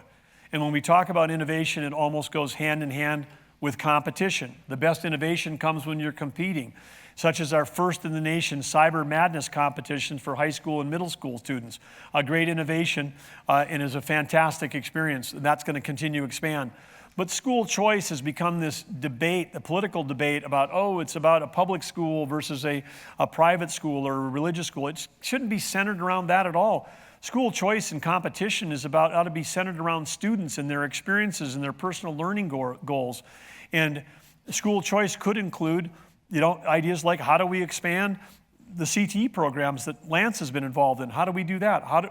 We've set the table. We have created a set of rules and regulation where we've cut tape where every K-12 district in the state has an opportunity to innovate and reinvent learning environments for students. We've done that. We've got some schools like Northern Cass that have taken every bit of flexibility we've given them and driven innovation. In this last year, they won a $500,000 national award. We've got other K-12 districts that haven't adopted one of the pieces of flexibility that we've given them. So during the interim, the legislature is engaging in a school choice study. That's fantastic. We support that. They're going to be looking at a full continuum from open enrollment to educational savings accounts to vouchers. They're going to look at everything. And we look forward to working with that committee to bring a comprehensive proposal that puts innovation and students first to help make sure we can keep driving K-12 education forward in our state. We'll have our Governor's Summit on Innovative Education on June 17th in Bismarck. Invite you to be there and mark your calendars. As it has been all the other years, it's been incredible with keynoters and speakers, and great ideas have come out of that. We'd love to have more legislators join us, not just the great number of educators that come. But competition and choice, shifting to higher education, that's always been part of higher education. Students can decide, where do I want to go? What's tuition? Where should I go? I mean, they're unrestricted. Do I want to go online? Do I want to work in this thing? Do I want to stay home or go far away? Right here at DSU and across our university system, guess what? Every university in America is facing these unstoppable forces, technology, demographics, culture, economics, which are blowing up the traditional business models and forcing campuses to become more economic, more innovative, and more nimble. To meet these demands, it's going to require not just alumni donors, it's going to require partnerships between the private sector and the public sector to identify where's the demand for graduates. And if we create student opportunities that lead into careers, you're going to get more support from the private sector. It can't all just come from checks from the state of North Dakota at state universities. There's got to be a private sector component. The North Dakota Career Builders Scholarships created just in 2019, that partnership's happening. Last year, there was 220 scholarships and loan repayments that were provided to North Dakota students who went on to fill high-demand careers that were identified as part of this program. And we encourage all employers to consider participating in this successful public-private partnership. When we look ahead to the future of higher education, one thing I've got to ask the legislature, we were joking earlier about maybe there's some infrastructure in this particular hall that we got to focus on. But where the bulk of our additional money has gone into higher ed, it's gone into buildings. $414 million has gone into buildings across our campuses. That's great. We had the money, we did it. That alone is not going to drive success. Some of the places where we put $150 million into new buildings, their enrollment's down. New buildings aren't going to drive the success we need. The university system's got to continue working on their strategic vision for 2035. We urge each of the 9 study groups to focus on future business models and how that's going to shift. We focus on how we get more collaboration system-wide across our system to eliminate duplication and make ourselves more competitive. And how do we make sure that we accept the realities of these forces that are actually changing. That changing higher ed is not going to be back to where it was. The days of the students coming to a campus out of high school, spending hours a day, sitting in seats, listening to lectures in an auditorium, those days are pretty much over. We need our institutions from the inside to drive new things. Speed to degree completion. A non-state university, UMary, speed to degree completion, they're offering people, come here, play sports, and you're going to get not only an undergrad degree, but you get an undergrad and a master's in 4 years. That's speed to degree. They're giving people more value for the same level of time they're there. Provide flexibility in scheduling and ensure wide varieties of delivery models. So we just have to keep innovating in higher ed. One thing that we need to do across back on the K-12 and all students and maybe adults as well, but we've got to ensure that our students are well versed in financial literacy.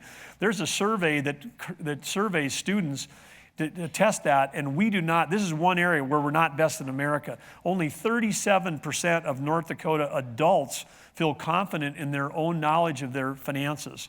And today we're setting a goal here of making North Dakota the most financially literate state in the nation by 2027. That's a goal. We're putting a stake in the ground. Superintendent of Public Instruction, Kirsten Baszler, State Treasurer Thomas Beadle, right down here in front. They're going to be leading this effort, and they're going to be coordinating with the Bank of North Dakota, which is a great entity to be working with, but also the governor's office, the securities team led by Karen Tyler, DFI, Lisa Cruz, other state agencies. We'll announce a full plan in April about this during Financial Literacy Month, but I want to thank Kirsten. Thomas, thanks for your leadership. This is a fantastic program, but we need to keep driving forward with that. On the housing side, we got to continue to grow and attract new residents, new workforce, as we've talked about, to ensure that everyone's got access to safe, affordable, and quality housing. Like childcare, housing is workforce infrastructure. We're competing with talent, as I've said. And the housing market's fundamentally a private market activity, but there's gaps. We know there's gaps, and there's also hidden subsidies and there's hidden penalties that are affecting how that our communities are being developed.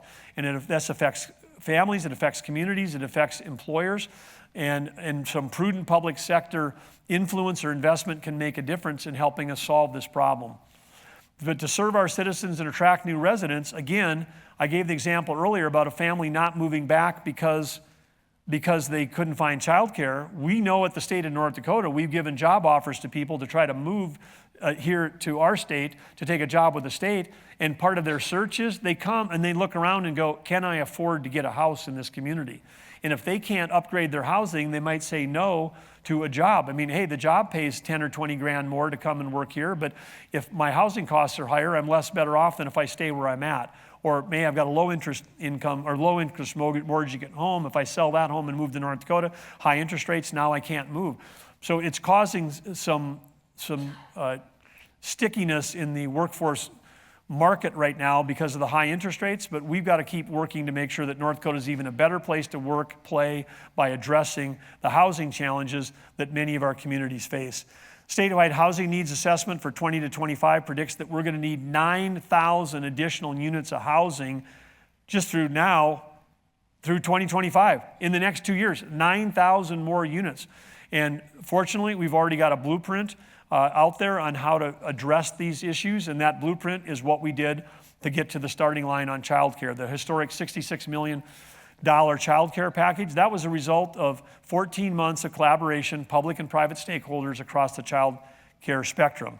And so what we're announcing here today is that we're going to do the same thing. We're going to put together a series of listening sessions. They're going to be held across North Dakota in coming months. It's going to be a platform for North Dakotans as individuals, employers who are trying to recruit people from out of state. It's going to be from developers. It's going to be from all people say, what are the hurdles and what are the solutions? And we're going to focus on 3 pillars, just like we did in childcare. You know, availability, can you find housing? Affordability, can you pay for it? Stability, can you keep it? And those are the things we want to hear from renters and homeowners and developers and community leaders, housing providers, and anybody who's got a future in the future of the economic success of North Dakota. If we don't all come together and create the right framework, we're going to just sit here with unfilled jobs and we could end up with a declining economy. But following these listening sessions, which are going to be in collaboration with state agencies like our North Dakota Workforce Housing and all the other agencies that we have working on this, we're going to work diligently to create a strategy. And then that strategy we'll bring to the legislature if there's a component that we need to be there. But again, the vision is clear. We want to ensure that every North Dakotan has got an opportunity, whether it's been here for generations or they want to move here, that they've got an opportunity to find safe, affordable, comfortable place to call home and to raise a family. The best place to work, live, and play from the beginning on our Main Street initiative, it was focused on supporting healthy, vibrant communities with smart, efficient infrastructure to attract 21st century skilled workforce. Main Street, that sounds like everything I've been talking about, skilled workforce, healthy communities, effective infrastructure. Yes, Main Street brings it all together. All these policies come together, and we're so fortunate that we've had such an uptake. We have 107 different communities across the state that have participated in the Main Street program, and they've engaged in visits from state agencies, and they're engaged in supporting building out their communities. And the success of this program has demonstrated the potential for transformational change in all size communities, especially in rural areas.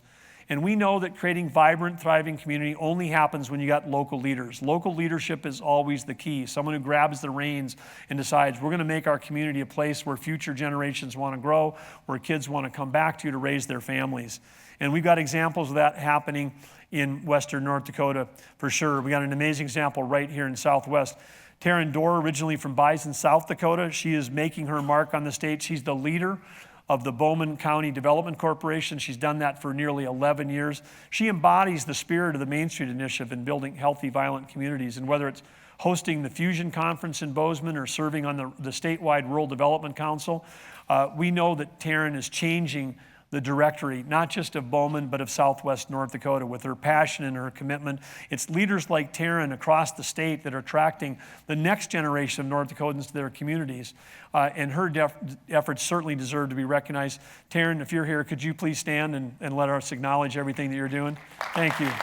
Great to see you.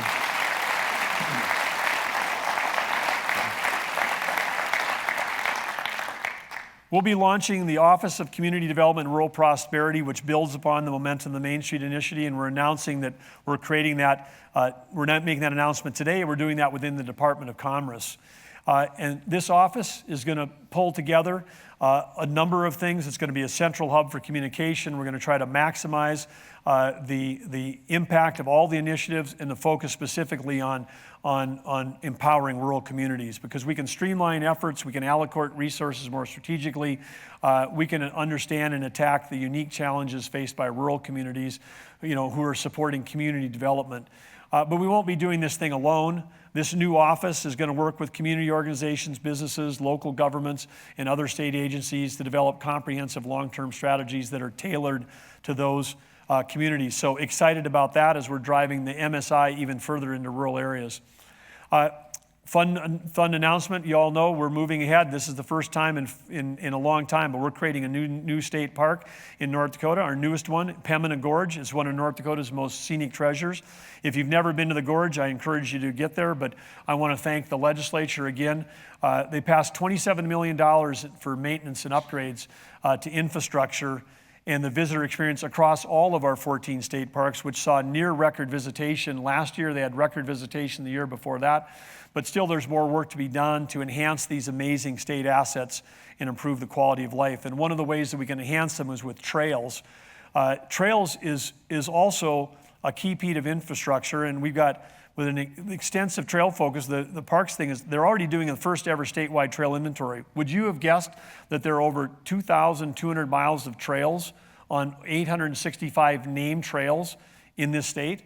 Well, the next phase that we want to focus on is the last mile initiative, because a lot of these trails are disconnected, and we could spend a little bit of money and connect trails to make them more efficient, whether it's for walking and biking in the summer or snowmobiling in the winter. But this is an opportunity, and when we've got recreational opportunities as a part of life in North Dakota, hunting, fishing, camping, whatever it is, we know that also that brings us back to helping to attract workforce. And so, again, I want to thank North Dakota Game and Fish, North Dakota Parks and Rec, the great leadership there, Jeb, Cody, everybody that's doing that, but we're making great progress. Destination development, new initiative passed by the legislature. Commerce awarded $25 million in matching grants to help create new attractions or expand existing ones to help create destinations that would answer the question, what can I do in North Dakota? What are the things? What can you do there? What are the places to see? One of those is right here in Dickinson. The Dinosaur Museum got a $1 million grant from this new program. And again, if you haven't been there, check it out.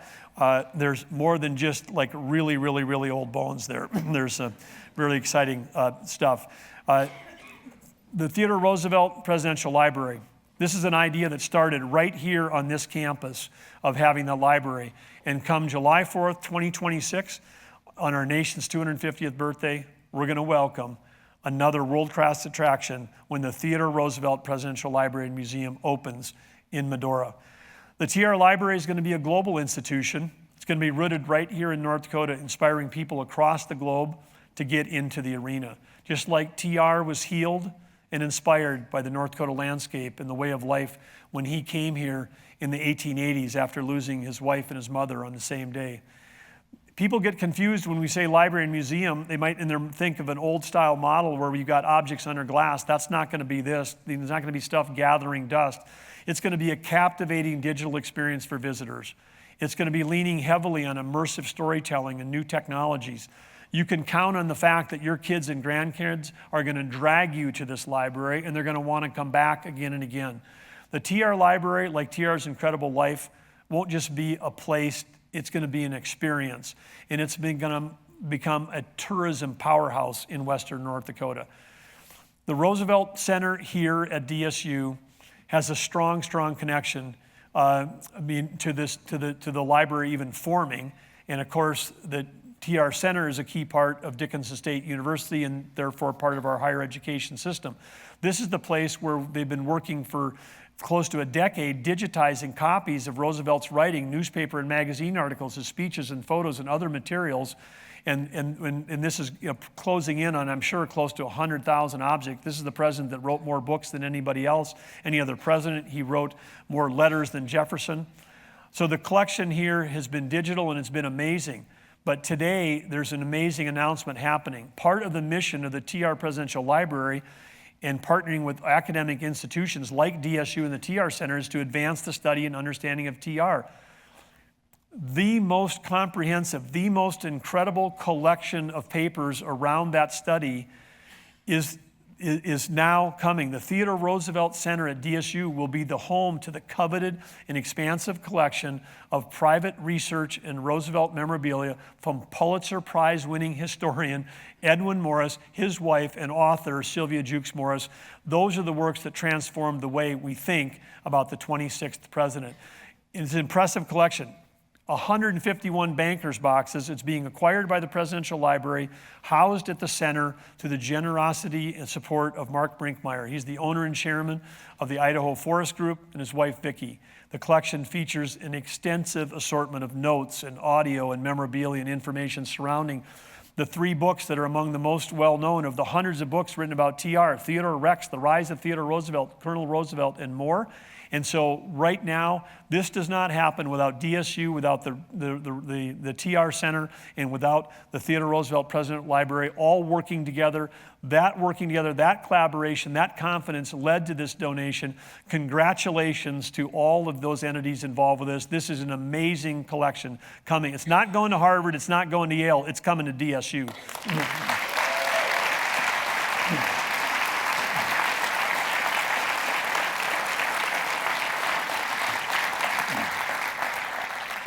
And looking forward, when we think about some of the economic opportunities here, I know that people are getting charged up.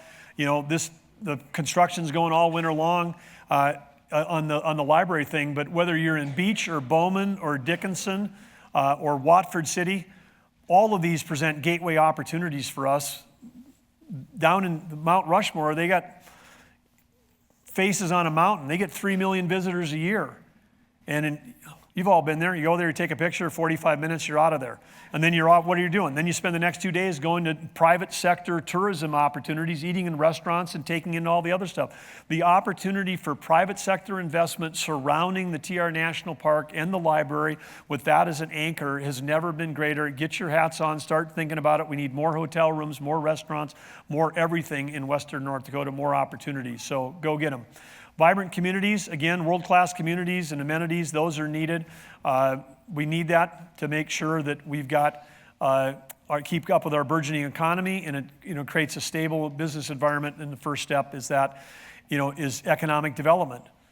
In the last 30 years in North Dakota, we've had leadership that understands the importance of building on our state's reputation. When I say the last 30 years, it goes back to Ed Schaefer, John Hoven, Jack Dalrymple. We've had business leaders as governors who've understood how capital and talent come together to move a place forward. And because the talent, as I said earlier, now follows capital investment, capital flows along the path of least resistance.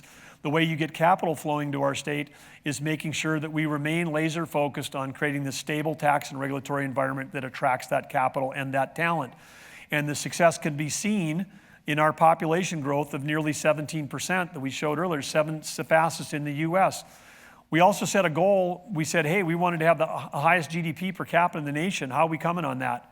Well, we've moved up. We're in the top 8 here, but take a look at this list. It might be a little small to read on the big screen, but every one of those states on there is blue state. We're the only red state, if you can use those words there. But New York, Wall Street, Massachusetts, biotech, Washington, Twitter, Amazon, Microsoft, California, Silicon Valley, Connecticut and Delaware, close to the New York metro area. Colorado, I don't know, maybe that's legal marijuana, I'm not sure. New Jersey, close to New York. I mean, so you've basically got, tech and finance are the things that are driving these high GDPs, at the state level. We're not tech. We're not Silicon Valley. We're not finance. We're not New York City. And here we are on this list. I mean, way to go, North Dakota. We're making this happen. We have an opportunity, if we keep doing what we're doing, keep driving forward with this private-public partnerships and making smart investments, we do that. And with this industries we have in the state, and with now $40 billion of capital trying to come to North Dakota for value-added ag and value-added energy projects, never a number like that in our history. When we have that, we have a chance to keep moving up on this list. Absolutely we do. So again, only happens with the private sector. We've got to keep leading with innovation. And what's going to happen this spring here in our oil and gas industry, we're going to hit a huge milestone. We're going to produce our 5 billionth barrel of oil since the early 2000s. Since the advent and innovation, horizontal drilling was the key thing that accessed to be able to get to that 30-foot strip of hard shale and turn that into a liquid. If you stack those barrels end to end, 5 billion barrels, it would go around the globe at the equator 110 times. That's what 5 billion barrels is like. The enormity of this industry's impact can't be overstated. It's oil and gas activity generates over half of the tax revenues that we come in. It's used to fund government, everything from highways, bridges, healthcare, education. And of course, it provides, we know that what it does, that extraction, production, consumption is going to be happening in a world that's driven by consumer demand. And that consumer demand, you don't have to have an opinion or believe in climate change or not climate change. I can't explain to you why someone would buy organic milk for twice as much as regular milk, but there's demand for it. There are people that will pay a premium for less carbon-intensive products of every kind: liquid fuels, building materials, road materials, steel, plastics. I mean, if you've got less carbon-intensive product, you're going to sell more of it right now. The market is pushing for that. North Dakota has a secret recipe. We talk about the gifts we've been given. We were given all the soil. We were given all the minerals. We've also been given the most unbelievable capability to deal and benefit with CO2 storage and CO2 utilization. And whether it's our coal plants, or whether it's our oil and gas, we're the leader right now. We're leading in the nation. This is not a new thing. We've been doing this thing for decades already in our state. Carbon capture, utilization, and sequestration, or CCUS, it's the process of capturing the CO2 from these energy-producing processes. And then we can, when we're making ethanol, we're making coal, we can store them underground, or we can use them for value-added resources. Carbon is an extremely valuable commodity. It drives me a little nuts that people are saying it's a waste product. It's not a waste product. We have people that buy and pay for it today. Carbonation for beverages, enhanced uses in greenhouse for agriculture, fire suppression, food processing, water treatment, welding, metal fabrication. That's just getting going. You go up to the EERC, they got a list that's so long. They've got building and road materials. I was at the NDIC meeting last week. They brought in a piece of 12 by 12 inch thing, and I'm like, oh, that's a cool granite tabletop. That's very cool. And they said, no, that is a manufactured product, and 30% by weight of that countertop has got embedded CO2 in it. And we can make better cinder blocks than cinder blocks for building materials that would sequester CO2. We can use them, put asphalt on roads that's better than and stronger than cement, because carbon is so strong. Everybody knows you want a great, lightweight, strong product, buy a carbon fiber bow and arrow. You want a lightweight, strong bike, carbon fiber. Every kid knows that carbon fiber is strong and light. They're working on stuff up at the ERC that's as thin as a human hair that can lift a piano. So we want to continue to lead in this area because of all the products that can come from this, and we've been given this gift of having enough underground storage space to safely store all the nation's CO2 for the next 50 years. And I know that some people said, oh, we can't store all the CO2, we're not going to be able to grow crops. There's 50 billion tons a year extra CO2 being produced. We can store some of it, and 20 years from now, when all these products, we'll be glad that we've got the extra CO2. We've got an advantage right now because we're one of the few states that's been granted primacy by the EPA to permit our own Class 6 wells. And now there was 2, us in Wyoming, now there's a 3rd, so competition is coming, but we've been busy we've been actually permitting them. And we've permitted 6 storage facilities with a total capacity of 272 million tons of CO2. Those 6 things encompass 43 square miles underground. Thank you, legislature. You defined that pore space underground was owned by the landowners. The landowner owns the land, somebody else might own the minerals, but they own the pore space. How do you get, in some of these cases, we had over 90% of the landowners say yes to getting mailbox money, getting a check for the CO2 storage. And then we've got companies like Denbury doing enhanced oil recovery. They built a 105-mile CO2 pipeline from a plant in Wyoming through Montana down into southwestern North Dakota in Bowman County, and they are bringing that in, and they're putting that CO2. They push it down a well, it spreads, and it pushes more well up. They're seeing increases in their oil production in these 1980s vertical wells down in Bowman County, where they're getting back to like 80% of their original production. And guess what? They put more CO2 down than when you burn the barrel of oil when it comes up. So Denbury's production in North Dakota is carbon neutral to carbon negative. They're greener than Patagonia producing a barrel of oil. That's a story we need to tell to the nation before they try to keep going on this agenda. We're going to shut down the coal industry. We're going to shut down the oil and gas industry. That's the agenda right now of the federal government. That's not political. It's just something we face as a threat to our state, and we've got to tell our story about how we can produce energy cleaner, safer, and smarter. So quite simply, the whole aspect of a carbon industry in our state, it's going to expand agriculture. Anybody that has anything to do with corn or soybeans, biofuels or ethanol, it's going to expand your markets. If you care about baseload electricity in the coal industry in North Dakota, which has been the backbone of a central part of our state for decades and decades, it will save the coal industry. And if you care about the fact that oil and gas right now is the golden goose that's funding all the things that you care about, the oil and gas industry can extend its life by decades in both in increased production and in reduced carbon intensity. And on top of that, there's more stuff coming. The demand for energy is growing, and we've got, whether it's Cerralon coming up by Trenton, whether it's pig iron opportunities that are coming to the central part of the state where we could be having the lowest carbon intensive product going into steel in the nation. It's unbelievable what can happen. People talk about energy transition. There is no energy transition because what we need is energy addition. The world by 2050 is going to need a lot more energy than what we have now. We can do all the renewables, all the solar, all the wind we want, but that's got to be on top of what we're already doing to get to the demand load that we're going to have. If you don't meet the demand, then the prices are just going to go up and we'll kill manufacturing. We'll outsource all of our energy production to other countries who will do it less cleanly, and the environment will be worse. So the best way to do it is to have North Dakota has got the best opportunity of any state to preserve, grow, and enhance the good-paying jobs in the communities we serve, in coal country, in oil and gas country, in our farm communities. We have an opportunity to benefit more than anybody because of this.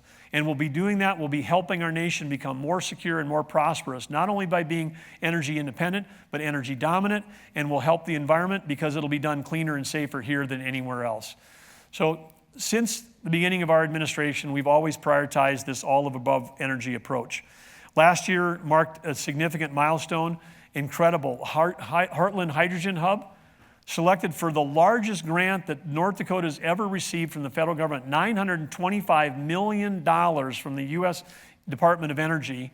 I signed on with 3 fellow governors across the northern tier here. We signed an MOU committing to the development of this regional hub, which can create jobs and help decarbonize regional supply chains. And EERC is spearheading this effort with Marathon Petroleum, TC Energy, and XL Energy. Advancing agriculture. As our nation's demand for energy grows, so does the demand for high-quality, low-cost food, produced in an increasingly tight labor market. So when you have a tight labor market, we either increase workforce. The other way we address workforce issue in North Dakota is through increased productivity. One way you increase productivity is through automation, and part of automation is autonomous. And so with the opening of our first dedicated soybean plant in Spiritwood, and another crush plant coming in Castleton, another one following on the heels of that in Grand Forks, we'll soon be processing 75% of the state's soybean production right here at home, as opposed to shipping those soybeans out. That's what we've talked about when we say value-added agriculture. What we grow, we add value here before it leaves the state.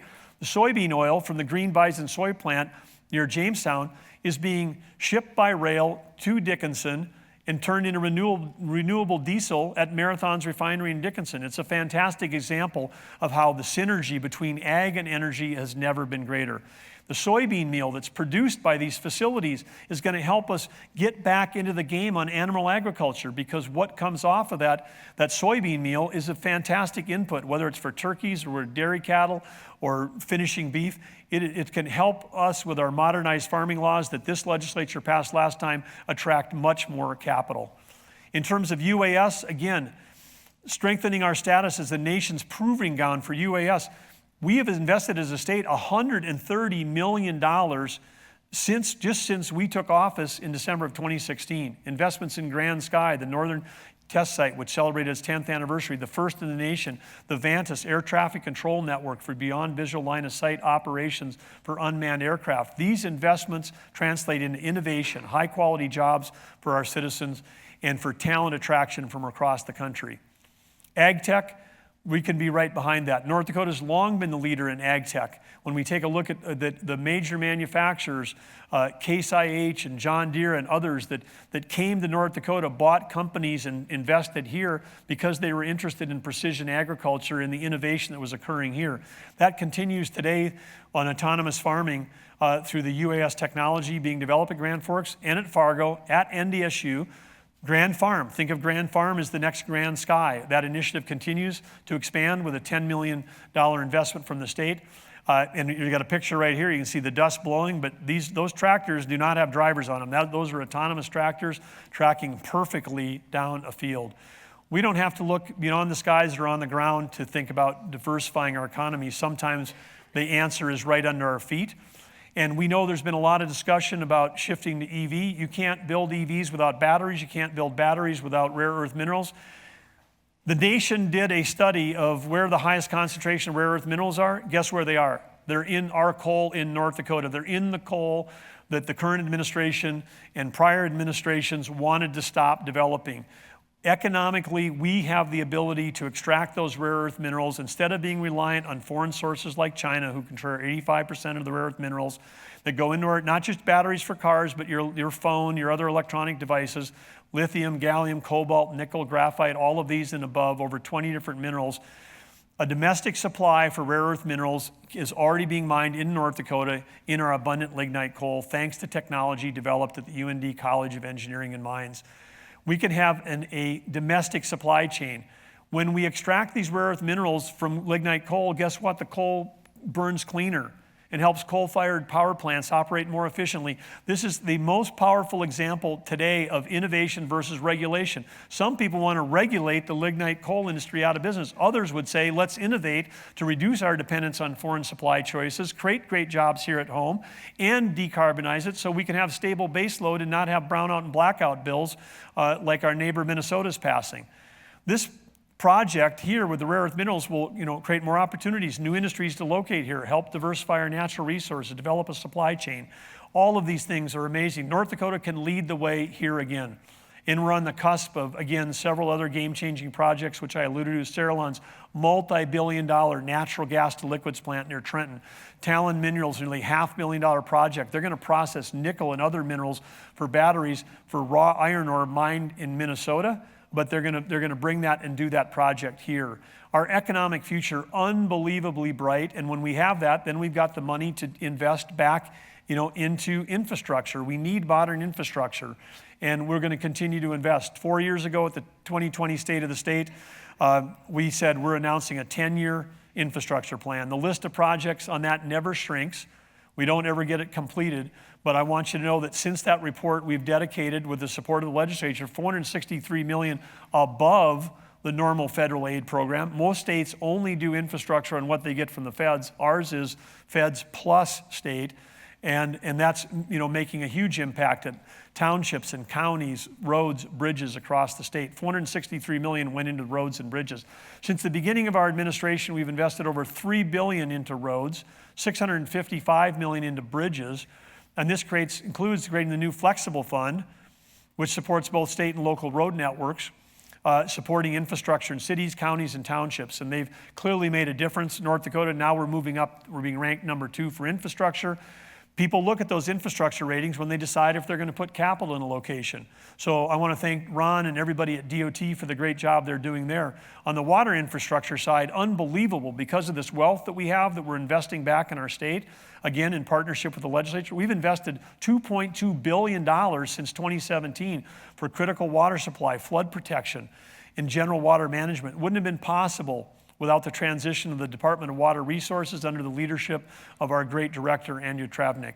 This biennium, the State Water Commission is posed to allocate $600 million more towards critical and high return water projects, further easing the burden on locals and making them more resilient.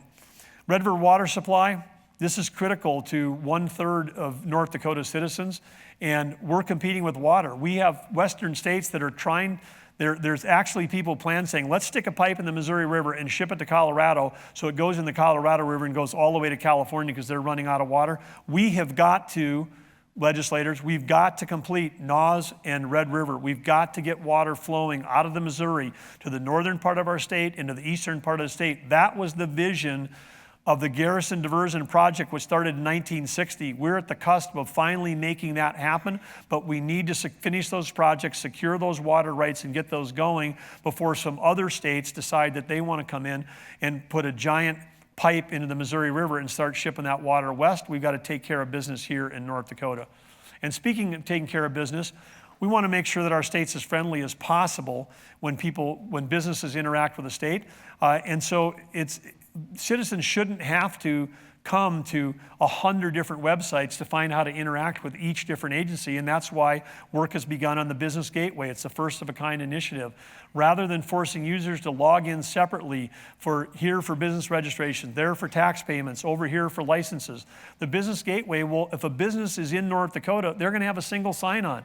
They sign on once. We know who they are. We know their address. We know who the contacts are. And we can make that. And when we get done with the Business Gateway, we're going to do the same thing for Citizen Gateway so that a citizen doesn't have to go to a different place for a hunting license, a driver's license, a boat license, and pay their taxes and the dozens of other things they do. We want to make it as simple a consumer experience for them as possible. Red tape reduction, I said earlier, 50 bills signed by this last legislature. Now we want to continue to keep tackling that. And again, we're launching and encouraging innovation with the launch of Red Tape Reduction 2.0. Again, citizens, governornd.gov. If you're frustrated with how you're interacting with the state of North Dakota and you're like, hey, I've got an idea on how to improve that customer service experience, there's red tape in our way for a family, for a small business, for a student. Send us your ideas. We want to know that. We'll turn them into legislation. This legislature, they did a great job of passing them last year. And of course, we want to protect our citizens' data. We've got a huge commitment to do that. It's a moral obligation that we have to do that. And thanks to the adoption of AI that we're doing through our NDIT team, we've dramatically increased our cybersecurity operations center. It's one of the most sophisticated in the country. They're responding this last year in 2023 to 4 billion attacks. That's with a B, 4 billion attacks. Automatically, we can't take care of all of those, but some of those, 50,000 of those, had to be handled with some element of manual interaction. But AI helps us speed through all of those, again, to be great stewards of the citizens' data and to make sure that our team members and everybody we're working with, that we can make sure that we secure the privacy and the security, the integrity of that data. To better understand all the risks and benefits of AI, the state has gone through partnership with private sector partners. More than 60 team members and several agencies have taken part of this program to grow their understanding of AI and also to develop a list of viable projects that can be evaluated for deployment. Some of these are already underway, and this is a way where we can reinvent government, cut red tape, be more productive, Because the free AI that exists today, some of the free tools speak 26 languages and they can code. And I know that some agencies said, hey, we didn't get all the FTEs we want, but every state team member now has a co-pilot that can sit next to them, that can write first drafts of reports, translate documents, and help do coding solutions. I mean, the productivity capability, and by the way, that I mentioned, that's all free. So this is to not only create better experiences for citizens, but reduce the cost of government, help keep citizens' dollars in their pockets by us being more efficient in delivering services. We want to make North Dakota the most attractive place to live, work, play for all citizens. And we know that what's good for the pocketbook weighs heavily on these decisions, and whether to relocate or whether to stay here to go someplace else. And the legislature's been generous regarding property taxes. They've constantly picked up the tab for decisions for local governments, largely without restrictions. I just want to remind people, because people are saying property taxes are a problem, the 68 Legislative Assembly buried in the state budget all the things that we already do, the water, the roads, the counties, the sewers, the $2 billion that goes to K-12. $5.5 billion of the state's total budget was directed where? To local political subdivision. That number continues to climb. On top of that $5.5 billion, we also passed the homestead tax credit, which is very popular. Legislature cannot fix, North Dakota, I'm telling you now, legislature cannot fix your local problem with a blanket approach to property taxes because they're set at the local level and they vary widely across the state. I don't have time to put up a slide to show you, but a mill in one county, in one city, is wildly different than the value of one mill in a different place in the state. We can't do a one-size-fits-all thing because the wild disparities both in local tax rates, local valuations, and local spending. Some local school districts, park districts, and cities are growing like crazy in terms of their breadth. They're getting wider and bigger faster than their population is growing. They're increasing the linear feet of infrastructure for all their citizens, and the property taxes go up. And then the solution is not for us to take someone else's tax dollars and send it to that city and say, keep doing what you're doing. You don't give people more of something when they're doing something that's uneconomic. You figure out a way to create the constraints. So the current and past proposals that so-called eliminate property taxes, they're just redistribution schemes. They use someone else's tax money to pay another group of taxpayers, but the people that are paying don't get to make a decision. Do we really think as a state that we want to have a local political subdivision, be able to order steak, lobster, and champagne, and then somebody else comes in and has to pick up 100% of the tab? That's not North Dakota. That makes no sense. So we've already begun discussions with legislators. They've taken it upon themselves to have an interim committee studying this issue, but the issue is not a subsidy or a revenue transfer. The issue is if you want to reduce the size of government, you want to reduce a citizen's tax bills, then design cities and design approaches that actually lower the cost. When we cut income tax in our state, we reduce the amount of money that comes into government, and government has to respond by getting smaller. When we send $5.5 billion to local political subdivisions, they go, wow, we can in some cases even raise their tax. We have people that are raising their taxes locally right now because they think that their taxes might be frozen at a certain mill level. We got perverse incentives going on where people are raising them right now. Any property tax relief that the state does should be targeted, like the $159 million homestead property tax, which made homeownership more affordable, especially for senior citizens.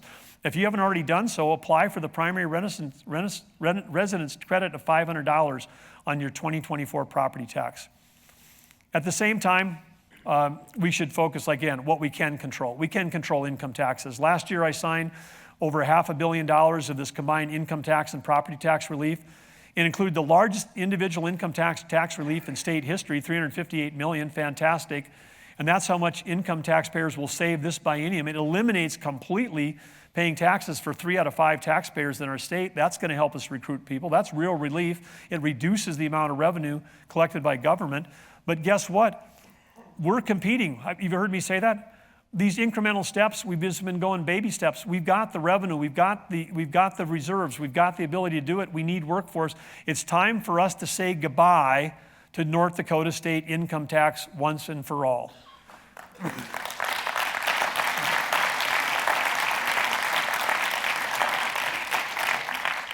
This is the one tax collected by the state, controlled by the state, used by the state. It doesn't vary by county, by district. It's not relying on local assessments. It's not relying on some other political subdivision deciding how much they're going to spend, on the edge of their city or on their new park district facilities. It doesn't depend on any of that stuff to what their needs are. This is for citizens. This is putting money back directly in someone's pocket, not transferring money to a political subdivision. And so I challenge the 69th legislator to take that final step. There are 9 other states. Look at this map. And when you look at them, Wyoming, Texas, and Alaska, 3 states that we compete directly for energy workers. We compete with them. We need to be on a level playing field with them. If we had more energy workers, we would have more revenue coming into the state of North Dakota from all our other sources. And so that is something we have to get to. In closing, I just want to state, first of all, thank all of you. I know this has been longer than usual, but wow, we cut half of what people suggested we put in this thing. I left, seriously, we did. We cut like 8,000 words the last 3 days. There's like, every agency, it's like, this is the amazing thing we're doing. So I want to say thank you for listening through all this, but also thank you to all the people who submitted stuff that was amazing that we didn't have time for. But I'm closing, I just want to say again, North Dakota is the best of America. The next time, I've got something to ask of you. The next time you hear someone underestimating our state or saying that, oh, North Dakota, implying that we're too cold, we're too distant, we're too sparsely populated to make a difference. If someone says that to you, we have to take a different approach. Instead of us playing along with that, false humility, but incredible pride, because we joke, oh yeah, it's really cold here, but then to ourselves, we're like, well, they could never make it. We're way tougher than them. We'd be like, look at that. I don't even need a coat. It's only 20 below. Look at them, all these poor people. Best place to raise a family. I think we're on that because then you know that your kids are never going to be wimps. They're going to be able to stand up and be tough in the cold. But we are so blessed with all of these God-given resources. But one resource we have, and we've got great people. But the challenge I want to do for every North Dakotan is we've got to do more of believing in ourselves. We have to believe more in ourselves. If you had the opportunity to see the looks and around that Catherine and I have, it's just not bravado. We are the best in America. Teddy Roosevelt said, believe you can, and you're halfway there. Or in these days of fact-checking, we think that he said that. But it's this idea of belief. It's the idea of belief. We are the place where neighbors help neighbors. We honored some of them today, first responders and police. We are the people where we back the blue, we support the military, we secure our border, we pay our taxes, we help our communities. We approach life in a way where everybody comes together. And this really hit me last spring, and I know I've got some friends here from Slope County and friends and family members. I think they're here today, but these are friends that have been friends for 50 years. And Robert Hansen, who just short of 91 years of age, passed away last spring. He spent his whole life living in Ranger Township in Slope County, and had an opportunity. I was invited to speak at his memorial service, and think of the 90 years that he saw, riding a horse to a one-room school, living in a place where there wasn't electricity when he was first growing up. The whole arc of all of that to all the innovation that occurs here, that he had seen over his lifetime. And then I was there, and they were having the service because it was a big crowd, and you had half of Slope County was there, which I guess is about 400 people. Actually, but big turnout was there at the Slope County Fairground, and I looked back and I saw the women that were preparing the food and recognized people from brandings that I'd been at, and neighbors that had been neighbors of Robert's for their whole life, and kids of neighbors and grandkids of kids of neighbors, and I thought all these multi-generational families running the same ranches and doing the work and coming together every spring to help each other out during branding. There's so much that goes on in our state that there's no government solution required. It's just people that actually care about their neighbors and then take action around that. And when I look at all of that, and I thought to myself when I was standing up there and I got emotional like I am now, I'm remembering that moment of looking out at that crowd and seeing all those faces I recognize and friends that I'd had for most of my life, and going, wow, this is really the best of America. And so when we talk about the 4 values that we really drive towards in our administration, that we drive to and will drive in the last day, is we do lead with gratitude, because we have so much for be grateful. But all the innovation only comes if we drive curiosity. It's so easy today to be like, oh, I read something on the internet and I know for certain. No, we got to have curiosity. Check your sources. If someone disagrees with you, be curious about what they think. Try to talk to people that don't agree with you. Talk to people that think about things differently. And then when you learn new things, you have to have the humility to say, wow, I used to think that was true, but it turns out that actually isn't true. We got to have some of that humility's got to come through right now for our country, for us to be able to heal. We've got to be able to say, wow, some of that isn't true. Some of these things that we've thought about, outsourcing our energy to all of our adversaries that don't have EPAs and are the biggest polluters in the world may not help the world environment. Maybe we can be humble about that and say, hey, the solution is right here. But whether gratitude, curiosity, humility, but then we have to have the courage. We have to have the courage. And there's so many people in this room that have had courage, and people looking on courage to jump into the arena, courage to be able to serve, to be able to take risks, to run for office, to volunteer. It takes courage to be a participant. And in the infamous words of Theodore Roosevelt, which live all around us, I mean, you have to have the courage to be in the arena, and I want to thank all of you for that.